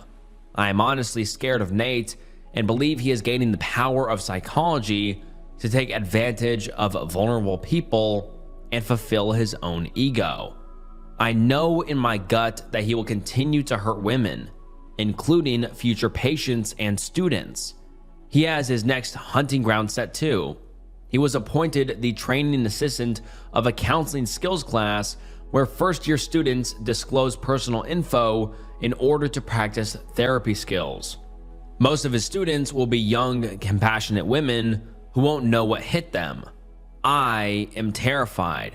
So I brought this information, along with witnesses and tons of hard evidence, to the misconduct committee.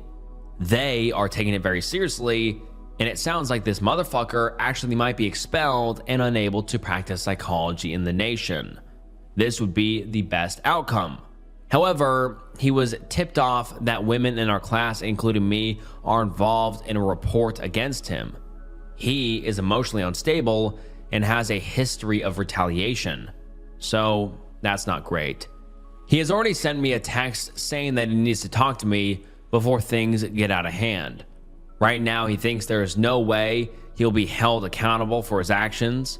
I truly think he believes he's done nothing wrong, but he has no idea how strong her case is. He's going to find out he's screwed when they notify him of the formal claim. Then it's a matter of time before he finds out I initiated the process that's going to bring him down. Kinda scary, but kinda worth it. Nate is the ultimate wolf in sheep's clothing, and it's terrifying to think he could have become a counselor with that much power over vulnerable women. I can't believe a person like this exists, and I'm so glad so many women have come forward to stop him.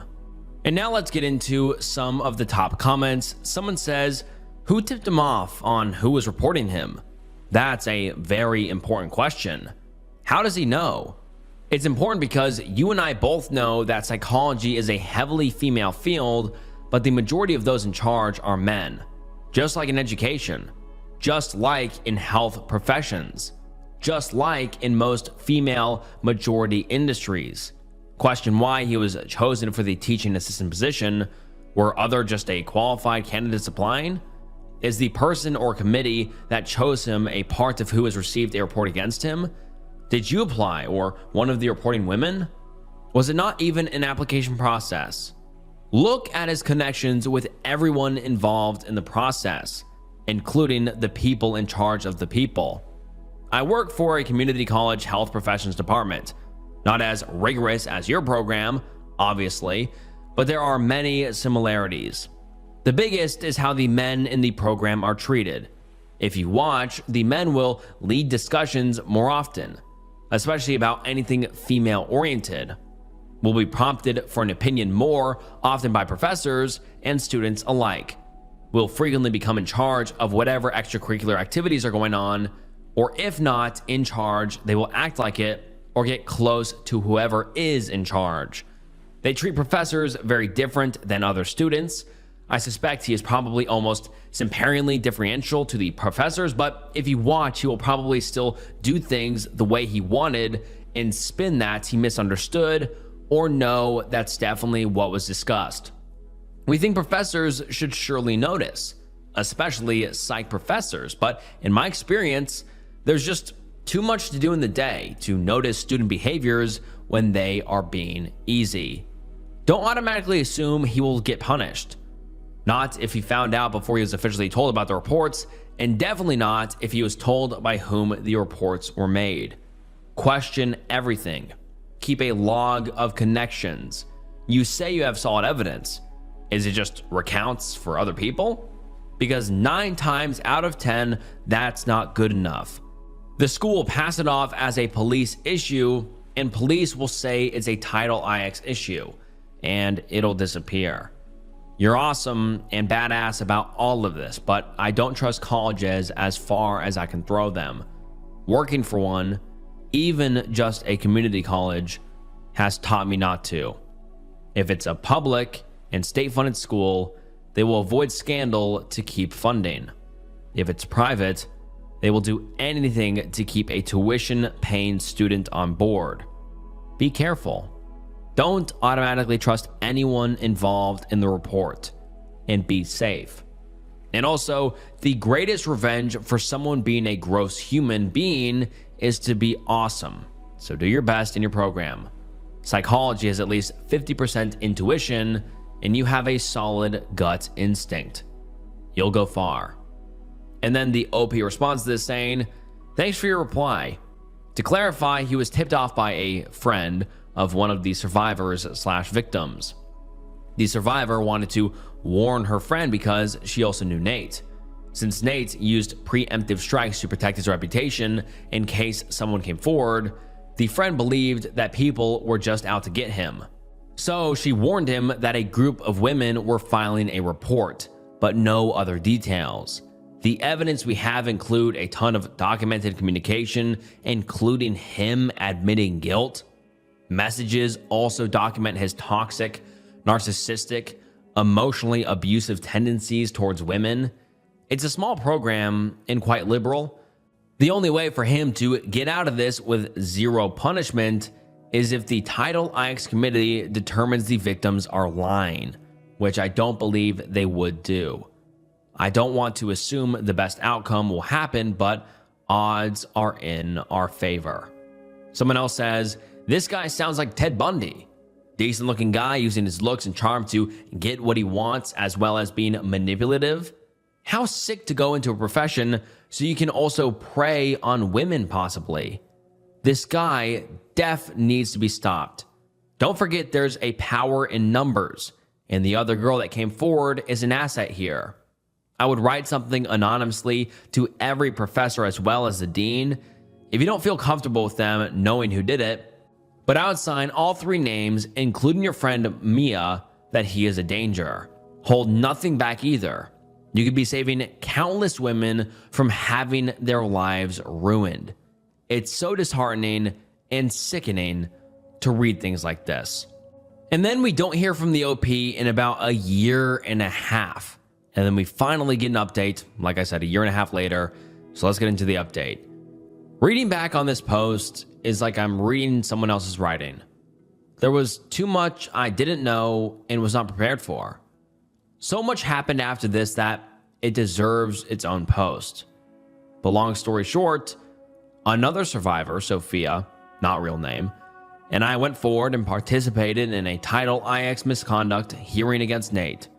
The university found him in violation of multiple misconduct violations, including SA, non-consensual intimacy in Sophia's case, and SH in mine.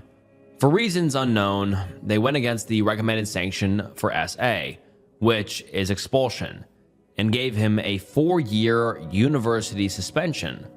My guess is that they did this to protect him under FERPA, FERPA, I don't know what that stands for, which would therefore protect the institution. Also, the friend who tipped him off about the investigation was in fact the classmate who was, quote, emotionally vulnerable at the time. Turns out she was a secondary aggressor who was in an off-again, on-again relationship with Nate and befriended me in order to help Nate manipulate and keep tabs on me. We even signed onto an apartment with a 3rd roommate. A week before the hearing, I discovered, in the most shocking way, that her and Nate were secretly dating and that she gave him our new address as well as other private information. She did so much worse, but It ended with her moving out upon our request, only to move within our same apartment complex, of course, then harassing and stalking me and another friend involved. I told you it's enough for a part 2. I was moving forward and trying to put it all behind me. Then a few months ago, Sophia and I discovered in a separate incident that Nate was working for 2 mental health jobs in our city. One of them was a mental health clinic that specializes in domestic and violence. Sophia and I met up with a lawyer to discuss what we could legally do. We decided to file anonymous reports with our state's licensing board and reach out to his work's HR with his misconduct violations. The HR I spoke to was a domestic violence counselor who had a similar experience to me, so she seemed genuine when she said she believed me and took this seriously. Of course, I know by now how to proceed with caution in terms of hopes and expectations. This situation was traumatic, and something tells me I might not have seen the last of Nate, but I am stronger and older now. I see things through a more realistic lens and have learned how to accept things that seemed impossible to get past. I know that one day, Nate is going to slip up so bad that he won't be able to get away with it anymore. I just hope that our work will make a difference for the next person who tries to stop him. And the top comment on this post is, "Man, what a disappointing ending. Nate escaped his deserved punishment and still managed to work with vulnerable people. OP got harassed by one of Nate's victims because she tried to do the right thing." My husband left our 5-year-old and 9-month-old home alone and refuses to explain why. Originally posted to r/true off my chest, and let's get into it. My husband is 43 and I'm 31. My husband left our children alone and he refuses to admit to or tell me where he was. I'm furious, enraged, and my husband keeps telling me I'm making a big deal about nothing. This just happened this weekend. I'm on the board of directors for a local nonprofit organization.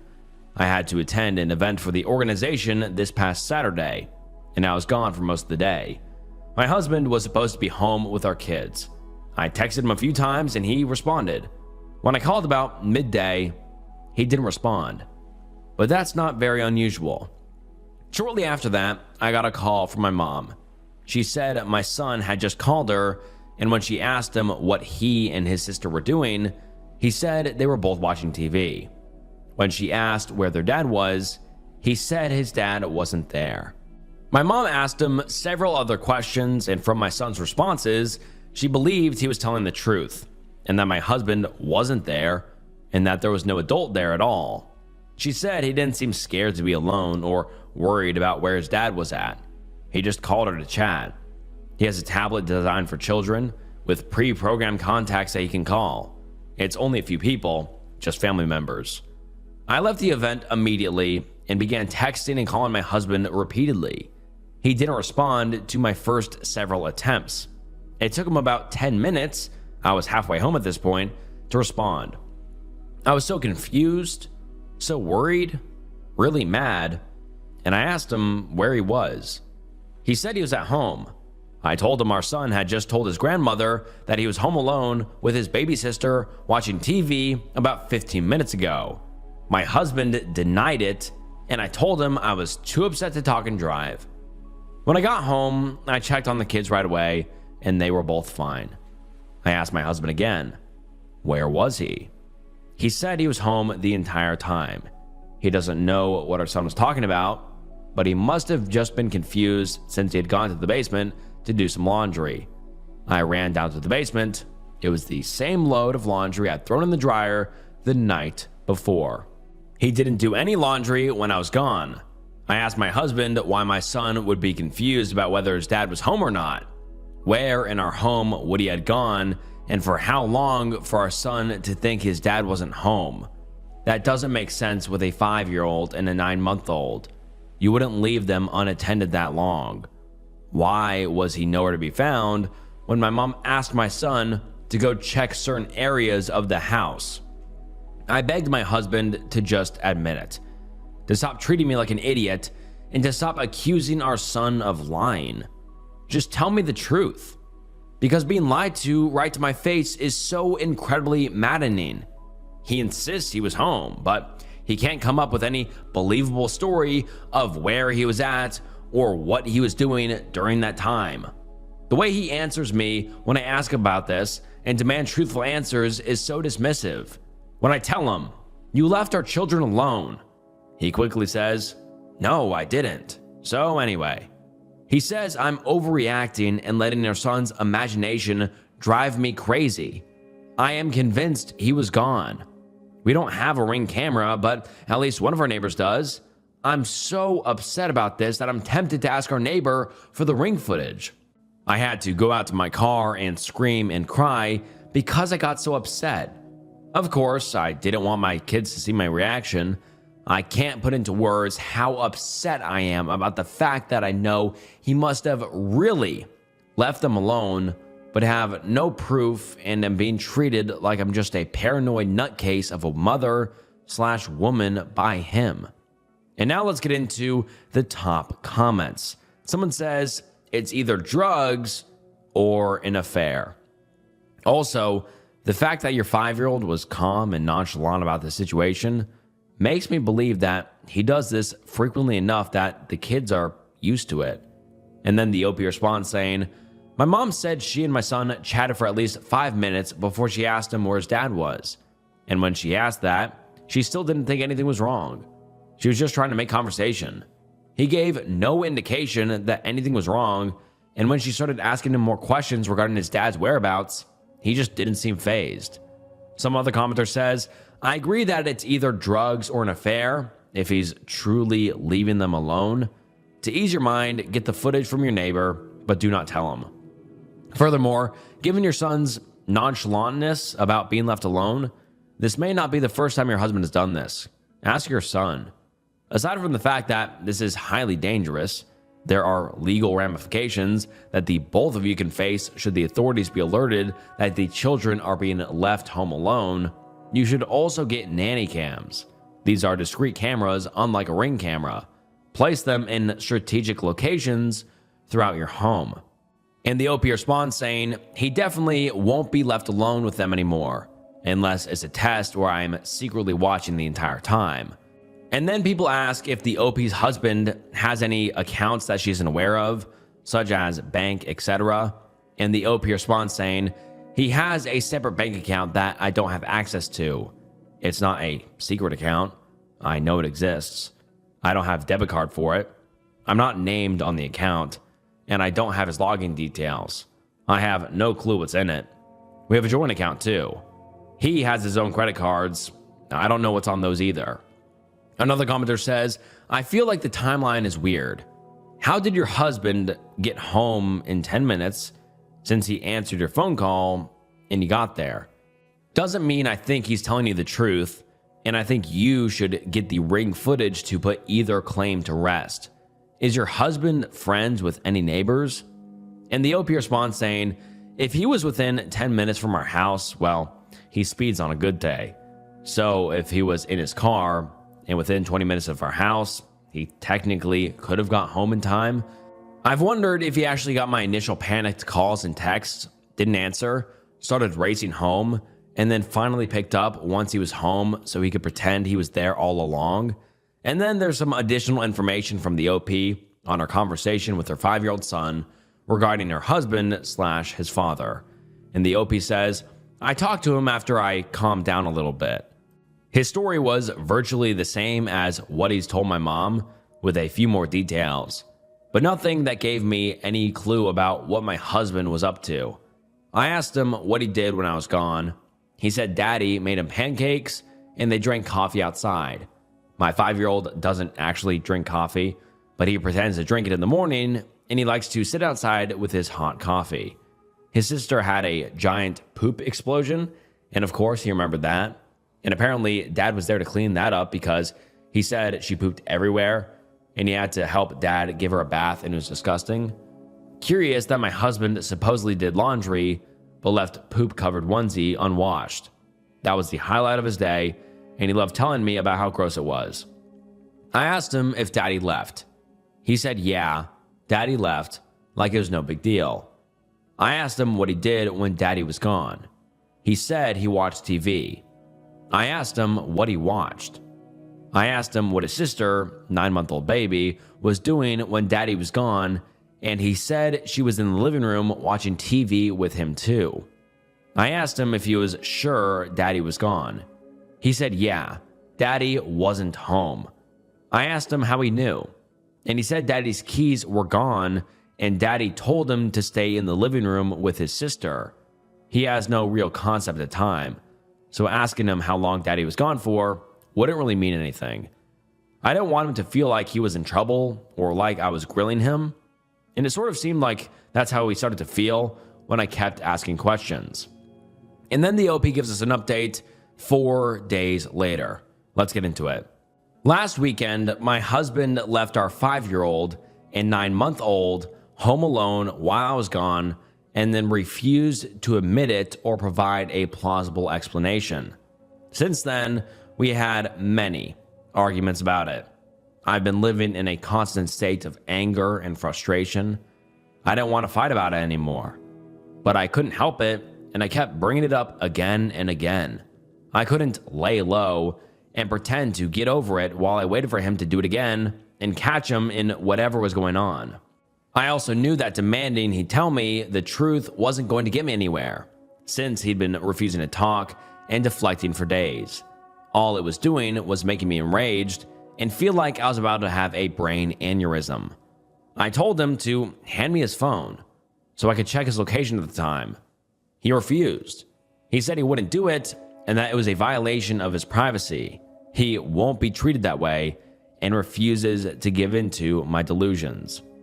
You think I enjoy being in a situation where I have to beg my husband to show me his phone so I can see where he was at?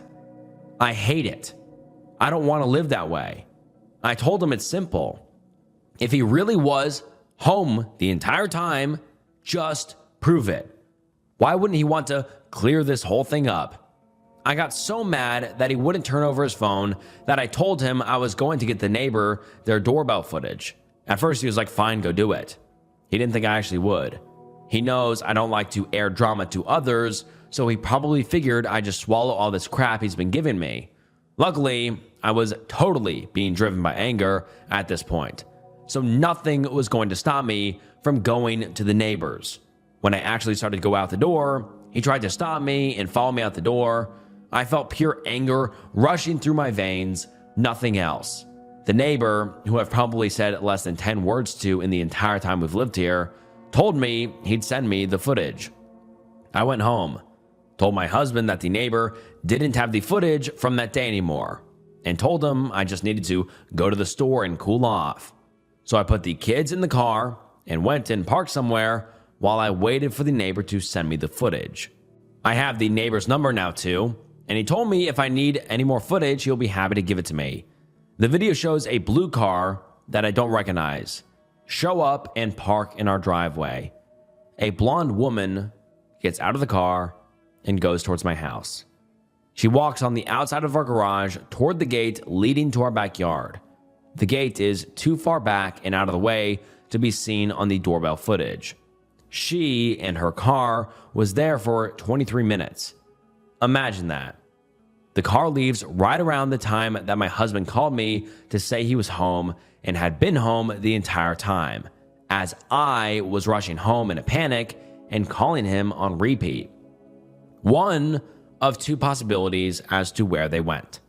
She either came in through the side door of the house, which does provide direct access to the basement, or, and what I think is more likely, is that they were in the backmost area of our yard, which is a gated pool area. Immediately behind our house is a grass lawn. Then you step down a few steps and we have a patio. And then there's a fully gated area where the pool is. It's not like you think of when you picture a gated pool. It's a full 6-foot wood fence all the way around, plus even taller landscaping for added privacy.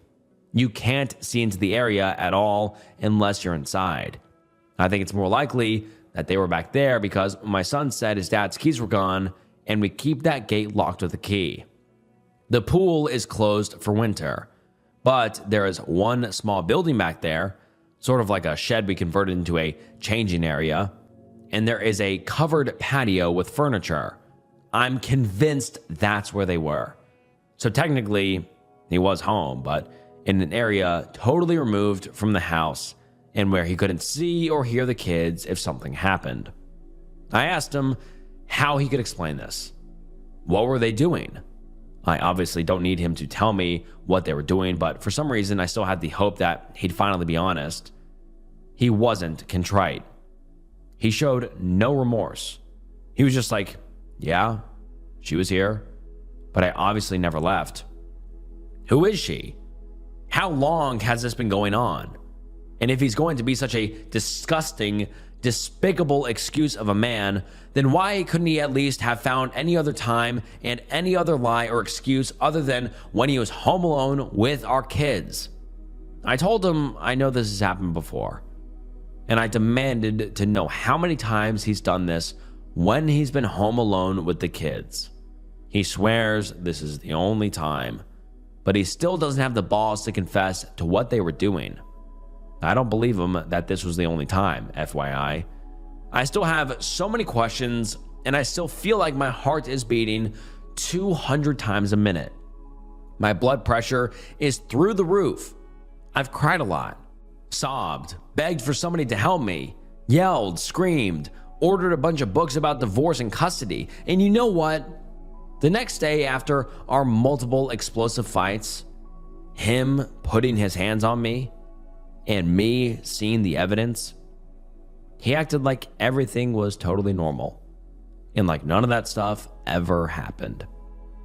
I woke up still exhausted, seething, broken, and he's acting like everything is totally normal. He said he was ordering breakfast to be delivered from our favorite breakfast place. He asked if I wanted to go to the store together later and try this new recipe for chili tonight. What? Why would I want to do any of those things with you now? Absolutely no acknowledgement of anything he's done or what's transpired between us in the past few days. He deserved an Oscar for how well he was able to act like none of that happened. Completely comfortable and non-fazed. I know that it's a waste of my energy, but I just desperately want him to admit the full truth of what he did that day and any other day with this woman. I want to hear from him. It won't change whatever he's done, but he could at least have the respect and decency to be honest now that he's caught. That's a ridiculous thought though, right? How foolish of me to expect this man to show decency and honesty now. If he was a decent and honest man, then he wouldn't have had a strange woman over to our house and been out of sight from our kids for 23 minutes. His continued denial and refusal to admit to anything other than the bare minimum. His attitude, like I'm somehow being controlling or infringing on his rights by asking for information. That's almost more hurtful than him cheating on me. And now let's get into some of the top comments on this post. Someone says, so he effed a blonde in the back while leaving the kids unsupervised? Sorry, but that is the only explanation. He wasn't planning a surprise for you. He wouldn't shit on the kids' safety for that. He left the kids alone for something selfish. And he was brazen and comfortable enough to bring his side piece to your house. At this point, every word out of his mouth has been a lie. You should ask the neighbor if he's seen that car before. And the OP responds saying, I know they were effing. I'm not trying to delude myself into thinking she came over to talk or for a cup of tea. I just want him to admit it. It's driving me crazy that he won't admit it, even though he's been caught. Another commenter says, OP, he has not been honest with you and won't be honest. Even if he is, what would that give you? Could you even believe it? OP, you know what he is doing. You don't need him to spell it out for you. Put yourself and your children first. And the OP responds saying, at the end of the day, him admitting to what he's done wouldn't really change anything. It certainly won't change anything he's done. It won't make it better. and I probably still wouldn't believe I was getting the full truth. Yet, I can't stop seething over the fact that he's refusing to give me any info.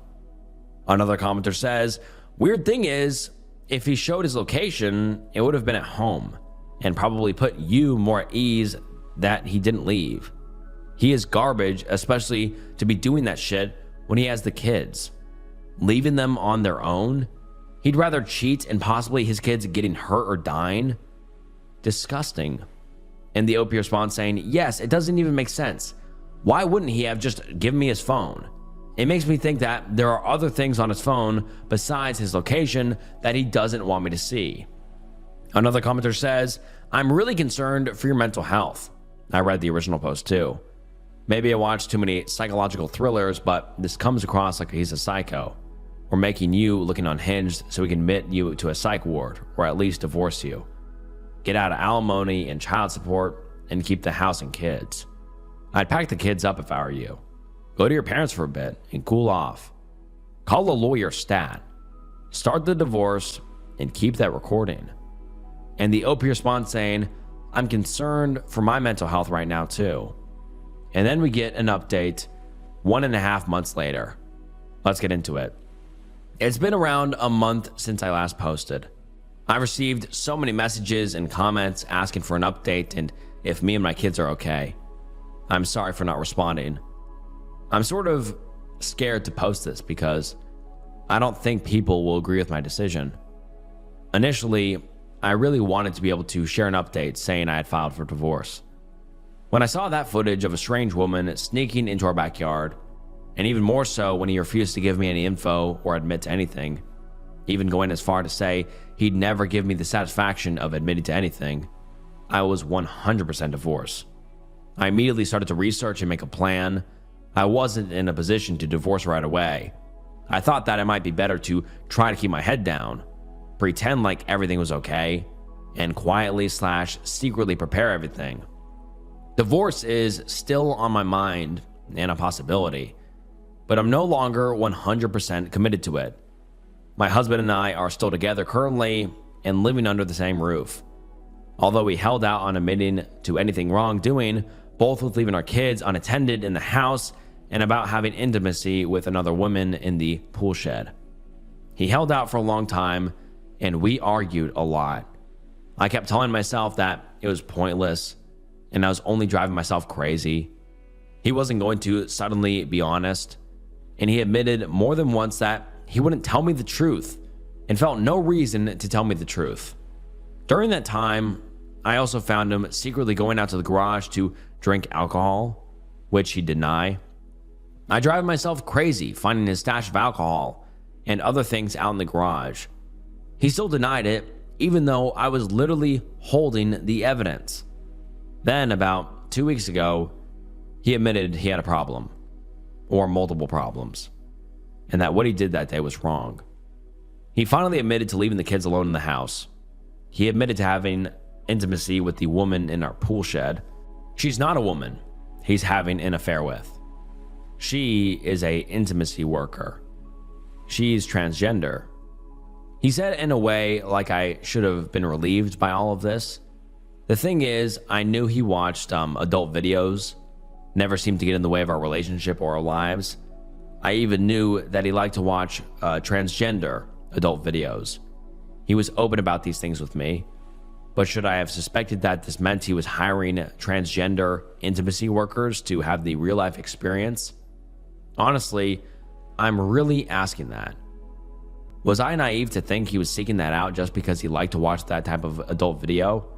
He didn't keep the adult video a secret from me, and I honestly never thought he was going to seek it out in real life or cheat on me with a trans person. He also assured me that he now only regularly sees 2 trans women who are clean and safe and very professional. And when I asked him how much he pays these women for their services, yeah, they better be a lot of things for that price. I can't believe it. He also admitted to drinking too much and to drinking a lot before he engages with these women. At times, he's taken drugs during these encounters too, but insists he doesn't have a problem, meaning addiction. I personally think he's addicted to alcohol and possibly other substances, but he binges them when I'm not around and manages to remain normal and sober when I'm around. He started drinking more heavily and regularly since that day. Hence the hiding booze in the garage and chugging it when he thought I was in the shower. He says he's doing it because he's so stressed about me leaving him and because he knows he's a POS for everything he's done to me and our kids. He's not allowed to be left alone with our kids anymore. He's also not allowed to have intimacy with me for the foreseeable future. Neither are meant as punishment. These rules are in place to keep me and our kids safe. Plus, I have no emotional or physical desire to have intimacy with him now. So, I don't know that our relationship will survive. He fears his job will be compromised if he seeks help for any of this. I'm at the point where it's like, screw your job. We'll find some way to survive. This is way bigger than a job. He stopped drinking, at least as far as I can tell. He took 2 weeks off work to try to figure himself out. He's been helping around the house and doing all of the things a good husband should do. I have hidden cameras installed all over my home and property. I don't want to live this way, but I'm not ready to file for divorce yet. I hope to get to a place financially and logistically where I can at least be prepared so that I can file for divorce at the drop of a hat if I absolutely needed to. I've told him this. He's aware that I've been preparing for divorce. He did ask me about intimacy today, how long it'd be before I'd finally have intimacy with him again. It's been mere weeks and he's already asking for that, which is unbelievable in a way. Yet this man jerks it several times a day without fail.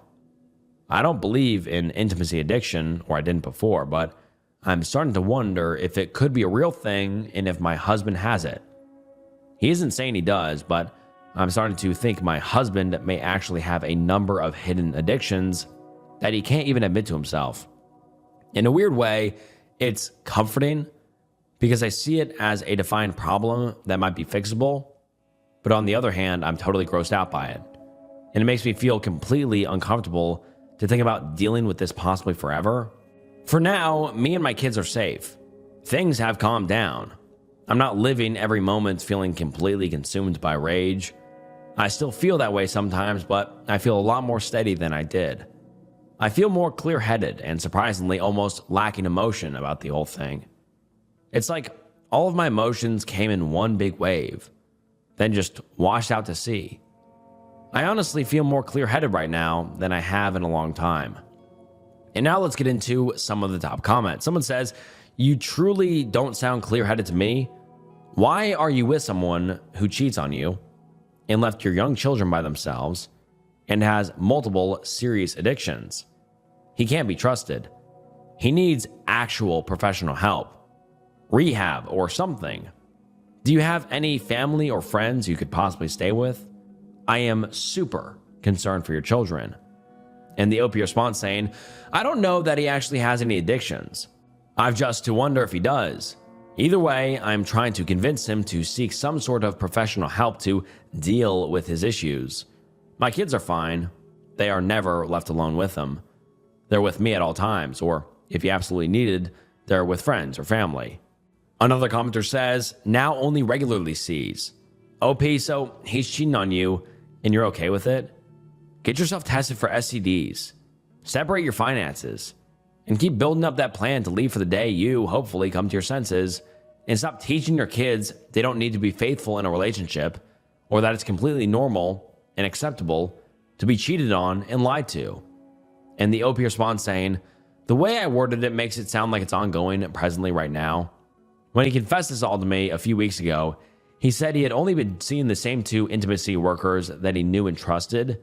He had been with other ones before them, but decided it was safer to stick to his 2 favorites.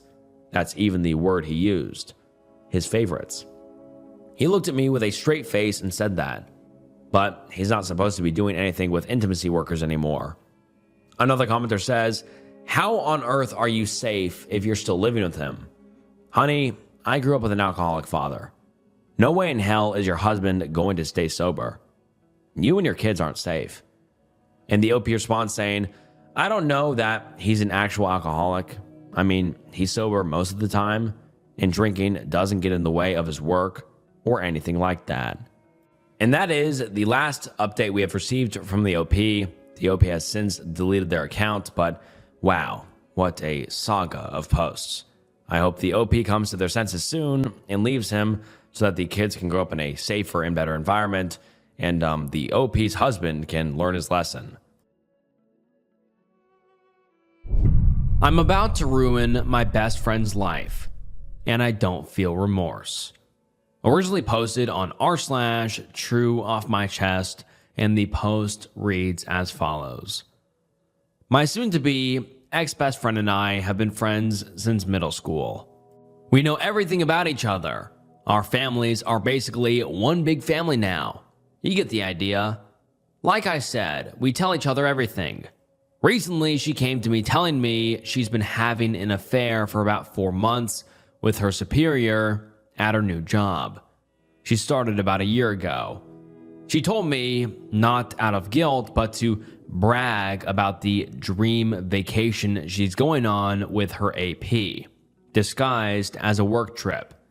She asked me to cover for her if her husband asks if we've been in contact, because she's planning on going back for that week, so he would have no way of finding out. Side note, we've both known her husband since high school. They are high school lovers, so they've been together for almost 15 years. Her husband is one of the most honest, hardworking, genuine people I know. He, of course, took everything she said about working late in the business trip at face value because he trusts her more than he trusts himself. I told her I would not be covering for her and to get out of my house because I couldn't even look at her right now. Later, I told my husband everything that happened, and he was just as shocked and disgusted. Her husband is basically his best friend now, so he of course has a loyalty to him as well.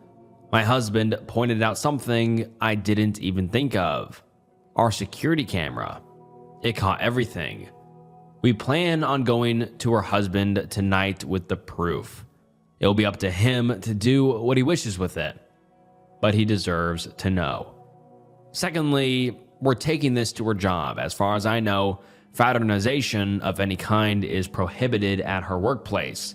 She was also promoted once by this same supervisor. So this could be seen as favoritism. Our guess is that they will both be fired. Finally, I'm going to send a snippet of her admitting the affair to all of her family, including mine. As I said, our families are very intertwined, so I will easily be able to contact the majority of her family.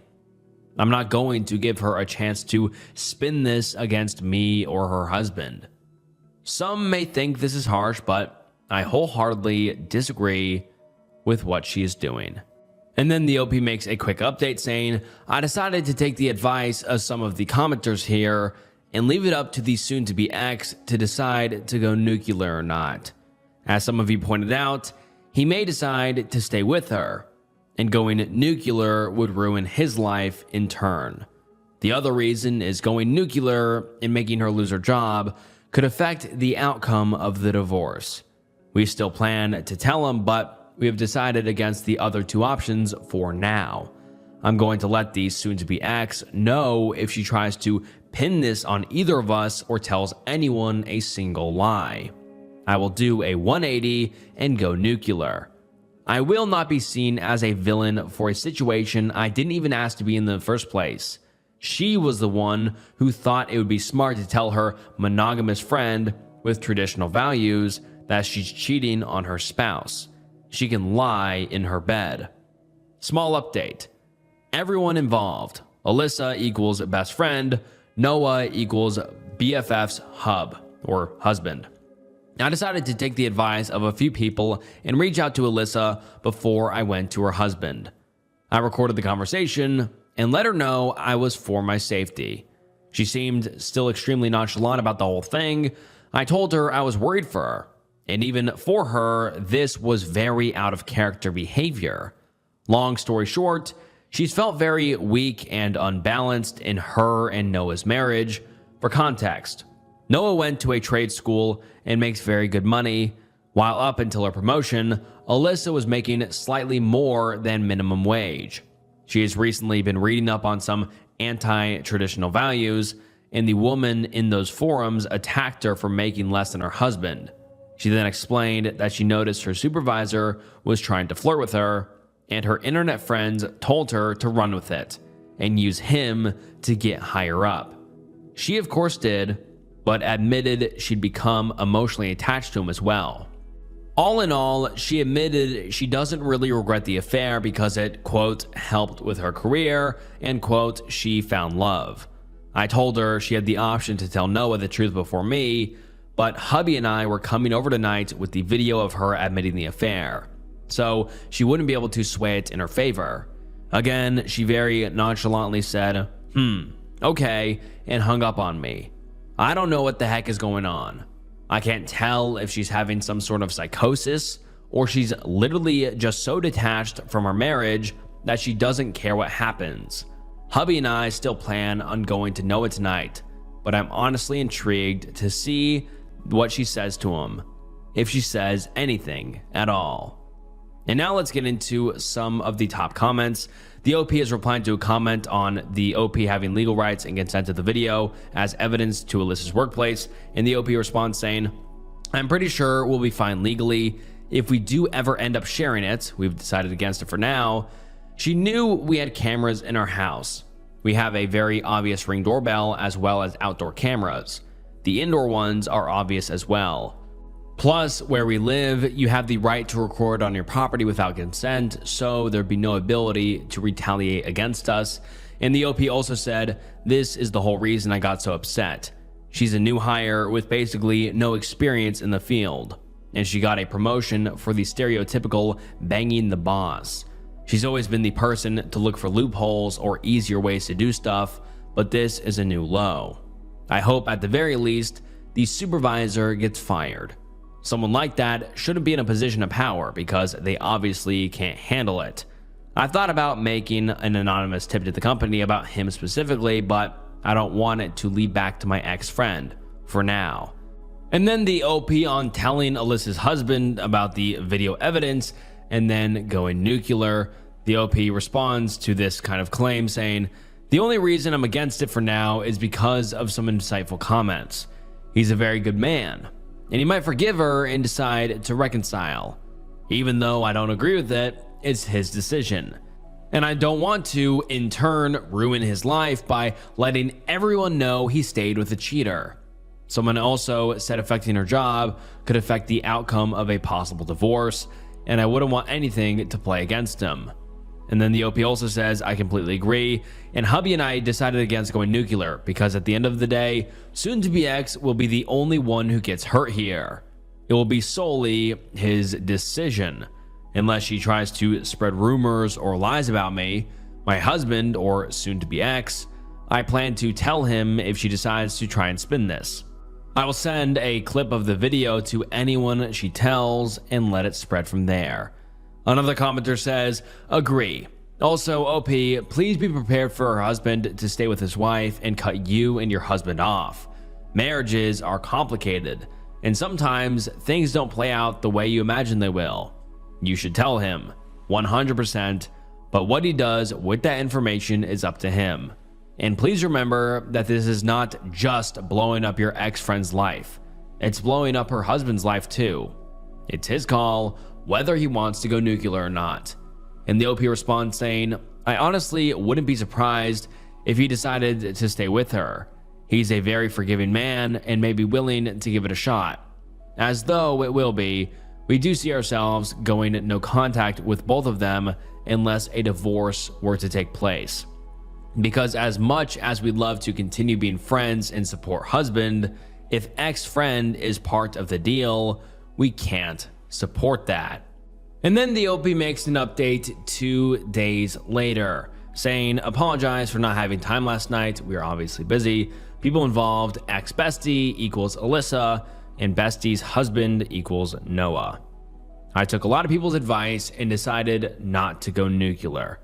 As many people said, at the end of the day, it's not my circus. The decision should be left up to the wronged party, and that is Noah. I also decided to reach out to Alyssa before telling Noah, and decided to give her a chance to confess to Noah herself. After I talked to her, I was legit thinking about reaching out to her parents about medical help, because she was so unbothered and so non-remorseful about the affair, that I thought she was having some sort of mental break or psychosis. Yeah, Alyssa's always been the kind to find loopholes or ways ahead, but cheating on your spouse of almost 2 decades for financial gain? It's not normal. If you didn't see my small update, the whole reason Alyssa started the affair was to get the promotion at work. It evolved into an emotional affair eventually though. She admitted that her new friends from some feminism forums and Facebook groups told her she wasn't as valuable if she was making significantly less than her spouse, something I learned she's been more insecure about than she's been telling people. They also told her that using a man isn't cheating as long as there's no emotional attachment. She's just being a quote, girl boss. She admitted she couldn't separate her feelings from the intimate aspect and started going on regular dates and vacations. And eventually, they started calling each other boyfriend and girlfriend. The AP knows she's married, but was told they were on the verge of separation. My husband and I arrived at Noah and Alyssa's with some booze and some dinner, and by the time we were there, Noah had already gone through a bottle of wine. Surprisingly, Alyssa did confess to Noah about the affair. He told us it was extremely non-apologetic though. She sat him down and told him that she wasn't going on a business trip this week. She was going on a vacation with her boyfriend. Noah, being the clueless and loyal person he is, thought he meant to say husband and was so excited. He asked if they're going to Italy like that planned for, and Alyssa just stared at him. She repeated, with my boyfriend. It took a few minutes, but it finally sunk in. He told us it wasn't pretty after that, and said he embarrassingly got on his knees and begged her to fix everything. She yelled for a bit, but then just stonewalled him again. She was already packed to leave and just left him there sobbing. She turned off her location, which both Noah and I were a part of her family on the app, and we have no idea where she went. We assumed she went to her AP's house because if she had gone home with 2 suitcases, her mother would have reached out to Noah immediately. She sees him as a son. We sat down with Noah and said we have video and audio proof of Alyssa exposing and explaining the affair, and we will send them to him in case he needs them. I explained to him that in a moment of blind rage, I was planning on going scorched earth and telling everyone. But once I calmed down and looked at this rationally, I realized that wasn't the right thing to do. The only person going full nuclear would hurt was him, because Alyssa obviously doesn't care anymore. As I suspected, the idea of reconciliation is still on his mind, but he doesn't see it happening. In order to reconcile, both parties must admit fault and want to reconcile. Alyssa clearly doesn't. We've gotten him in contact with a friend of my hubby, who agrees to help him with pro bono until the divorce shows results. I can tell him he's still hesitant about going forward with divorce, but he knows he also can't force Alyssa to stay. As comments have suggested, this is where we bow out. We are obviously going to continue to support Noah, but it's not our situation to handle. It's his. If there's any future updates, I'll of course ask Noah first, but you'll be the second to know. Thanks for being so supportive and helpful. It made me realize that how Noah handles his life and his marriage is his responsibility, not mine. And then a quick update. Wanted to clear up some things from the last post that I didn't really answer in the update. What did Alyssa ever do to you that made you want to go so nuclear? Honestly, nothing in particular. Like I said, for the past few years, our friendship has been for convenience at its best. We've basically been friends because we know each other so well, and we have at least one friend. Alyssa has always had qualities I don't agree with, but who doesn't? I think it was just the whole situation that made my blood boil, especially since Alyssa has always been disgusted by cheaters. She was the kind of person to cut dozens of people out of her life if it meant not supporting someone's infidelity. So for her to make a complete 180 and not even have guilt for it, it just grinds my gears. That's part of the reason I think she's having some sort of mental breakdown. Not only is it hypothetical, it's extremely out of character, even for her. Are you in love with Noah? Of course not. Singing someone's praises and trying to portray that they're a genuine and good person doesn't automatically mean you want to sleep with them. Our relationship has been nothing more than platonic for the entire time I've known him, because he loved Alyssa and I loved their happiness. I love my husband and literally only ever saw Noah like a brother. Logic, people. And now let's get into some of the top comments. Someone says, I hope he, the husband, has some self-respect and dignity and goes through with the divorce. If he decides to inform their employer, tell him to do it after the divorce. And the OP responds saying, as much as I love the guy, he basically worships the ground Alyssa walks on. If she came through the door right now and said sorry, even with no remorse behind it, I'm 99% sure he'd pretend like the last 4 months were a fever dream. Another commenter says, you handled this incredibly well. And even though it's a painful situation for all involved, your thoughtful approach will likely help Noah through this difficult time. If there are future updates, I'm sure everyone following this story will be eager to hear how things unfold. Wishing the best for Noah and for you and your husband as you continue to support him. And then the OP responds saying, thank you. Like I said, I made this post in the decision to go nuclear in a fit of blind rage, but I soon realized I was being irrational. It's not my place to serve Alyssa vigilante justice.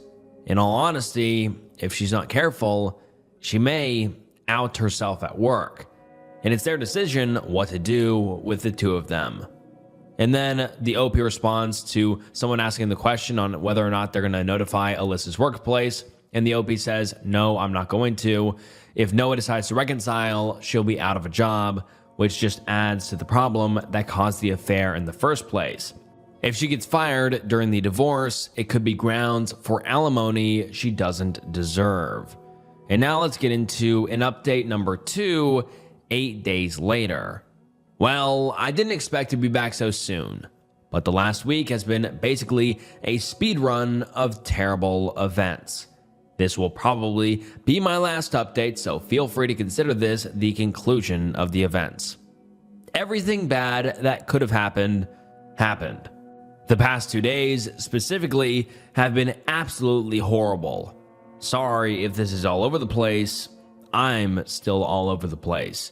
So, I don't know if it was the day she left or the day after, but Alyssa and AP went on their vacation. The only reason I know of because she posted pictures all over social media of her and AP. She had absolutely no shame. It was very clear that even if she wasn't divorced, this was her new boyfriend, which of course notified her family of the issues. Noah's phone was blowing up with apologies, accusations, everything you could think of. Noah, being the people pleaser he is, decided to tell her family they were on a mutual break instead of telling everybody she cheated and that was the AP. Alyssa's mom, fortunately, didn't believe him and came to me. I didn't hold back. I told her that she's been cheating on Noah for months and that she recently bragged to me about her sugar daddy AP, and that's the only reason she's come clean to Noah. Alyssa's mom then dropped a bomb on me that even I didn't know. Alyssa is a serial cheater. Her mom said in high school, Alyssa would bring boys back home under the guise of school projects or sports-related things, but she caught Alyssa kissing 2 different boys. Keep in mind, she was dating Noah all this time. She said she didn't think much of it and just chalked it up to being a crazy, hormonal teenager. She also said she never expected her to marry her high school boyfriend, and by the time they were married, she figured Alyssa had stopped doing all this stuff. Neither her nor I have no idea if she's done anything like that since high school through to the present, but I'm not interested in digging further into it. This just explains why Alyssa was just so nonchalant about cheating, because apparently she has just always done it. I'm guessing her girl boss friends awoke something inside her, and she remembered how easily and nonchalantly she would cheat, and it inspired to just do it again? I don't know. I'll be honest, I kind of yelled at her mother. Something I'm not proud of. Like I've said in previous posts, Alyssa's mom is basically my mom, so formalities and everything aren't something I think about when I talk to her. So I freaked out and told her she set Noah up for this kind of life, when he could have found somebody 10 times better. She took it like a champ and just let me vent until I was calm again. I apologized for yelling, but calmly said, "You and I both know Noah deserved better. You should have said something before you got married to her." She agreed, but said it's too late now to focus on that, and that the real issue at this time was supporting Noah. I told her if she wanted to support Noah, she could have told him his fiancée was a cheater 10 years ago and hung up on her. I've since talked to her, we're fine, but I was just too mad at her in the moment. Next thing that happened was that the photos got back to a colleague, and both of them were out of a job before their vacation was even over. As I assumed, their workplace was extremely upset and did consider Alyssa getting the promotion favoritism, and they were both let go. Noah told me there was at least 3 HR complaints about them, so it was a no-brainer. Of course, the beautiful relationship Alyssa and her AP had turned sour as soon as he learned he was let go from his 6-figure job because of her. He was so pissed. He even canceled Alyssa's plane ticket home out of spite and planned to leave her stranded there. This is where all of you will be disappointed, and so am I. But Noah immediately forgave her, bought her a ticket, and moved her back in. She told him it was just a huge mistake, and seeing how her AP treated her made her realize what she could have lost. It's obviously all BS to me and my husband, but you already know Noah ate that shit up. He's told us that he's urging her to go to couples counseling, but of course, it's not an ultimatum. So basically, she just got to have her cake and eat it with no consequences. We told Noah previously and reminded him that if he decided to take Alyssa back, we'd be going at the very least low contact. We kept to our word and have completely blocked Alyssa and have Noah unblocked, but don't plan to engage in small talk to invitations to stuff.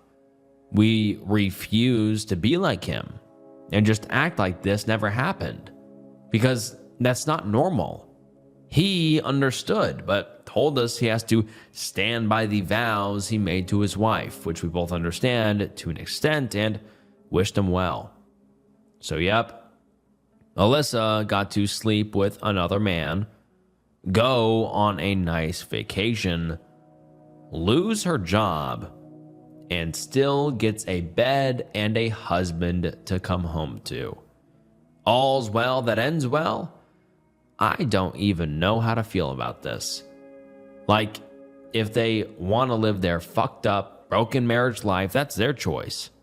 I'm not even mad anymore. Just drained. I'm almost glad it's over now, because I don't know if I could deal with this for months on end. I knew this was going to happen eventually. It's just who Noah is, but it feels just as idiotic as it sounds. I don't know. I'm just rambling at this point. I'm glad we decided to step back, because honestly, both of them have very clear psychological issues that needs to be addressed with a professional, but neither of them will ever do that. I'd rather be rid of people like this. Sorry if I'm being blunt or mean, but at the end of the day, both of them have issues I didn't sign up to deal with. I don't need this kind of stress where husband and I are trying for kids. So yeah, I guess this is it. Yep. And now let's get into some of the top comments. Someone says, I feel bad for Noah. He'll always be a sucker for her, and she'll always get away with anything. No consequences for anything. MC is not an ultimatum. Sigh. Unbelievable. Maybe one day he'll catch her with a guy in their own bed, and he'll snap out of it. You did the right thing the way you handled it, and distance yourself right now. Don't turn your back on Noah, though. He's going to need people. Another commenter says, I feel no sympathy for Noah. He needs to find his balls from wherever she hid them, because she will cheat on him again and again, and he will always stupidly take her back. You are completely justified staying away from that mess. And then the OP actually gives us an update a month later. So let's get into that. It's been about a month since I last posted. I wasn't planning on updating, but the most hilarious thing happened with Alyssa and Noah. I needed to tell someone. Bear with me, this is all through the grapevine because hubby and I are still in no contact with them. So first off, Noah has rewarded Alyssa's cheating with another vacation. They are planning on going to Italy for their vow renewal. This plan is to basically start over their marriage, even though they've been together for 15 plus years. Not gonna lie, I burst out laughing when I was told this. I just think it's so hilarious that they're both gonna sweep this under the rug and try to act like their life didn't implode. But hey, if it makes them happy, who am I to stop them? The second thing is they've decided to try for a baby. One thing Alyssa and I always bonded over was being conservatives who wanted to be child-free. Neither of us just felt like we would be good mothers. Of course, since we live in a largely conservative community with conservative families, we were always basically bullied into changing our mind. But we had each other, so that's the important part. Once I met my husband, I had kind of changed my mind about kids, which we are also currently trying for. But Alyssa never swayed. The last conversation we had about our family pressuring her into kids was about 2 months ago, a week or two before the cheating incident. Not only do I think this is a terrible idea because the baby is going to grow up in a dysfunctional family, I guarantee Alyssa won't love this child. I honestly just feel pity for everyone involved now. Noah for thinking his life has to be stained with a cheater, Alyssa for basically forcing herself to live a life she doesn't want to live, and their future child for being born into this clusterfuck.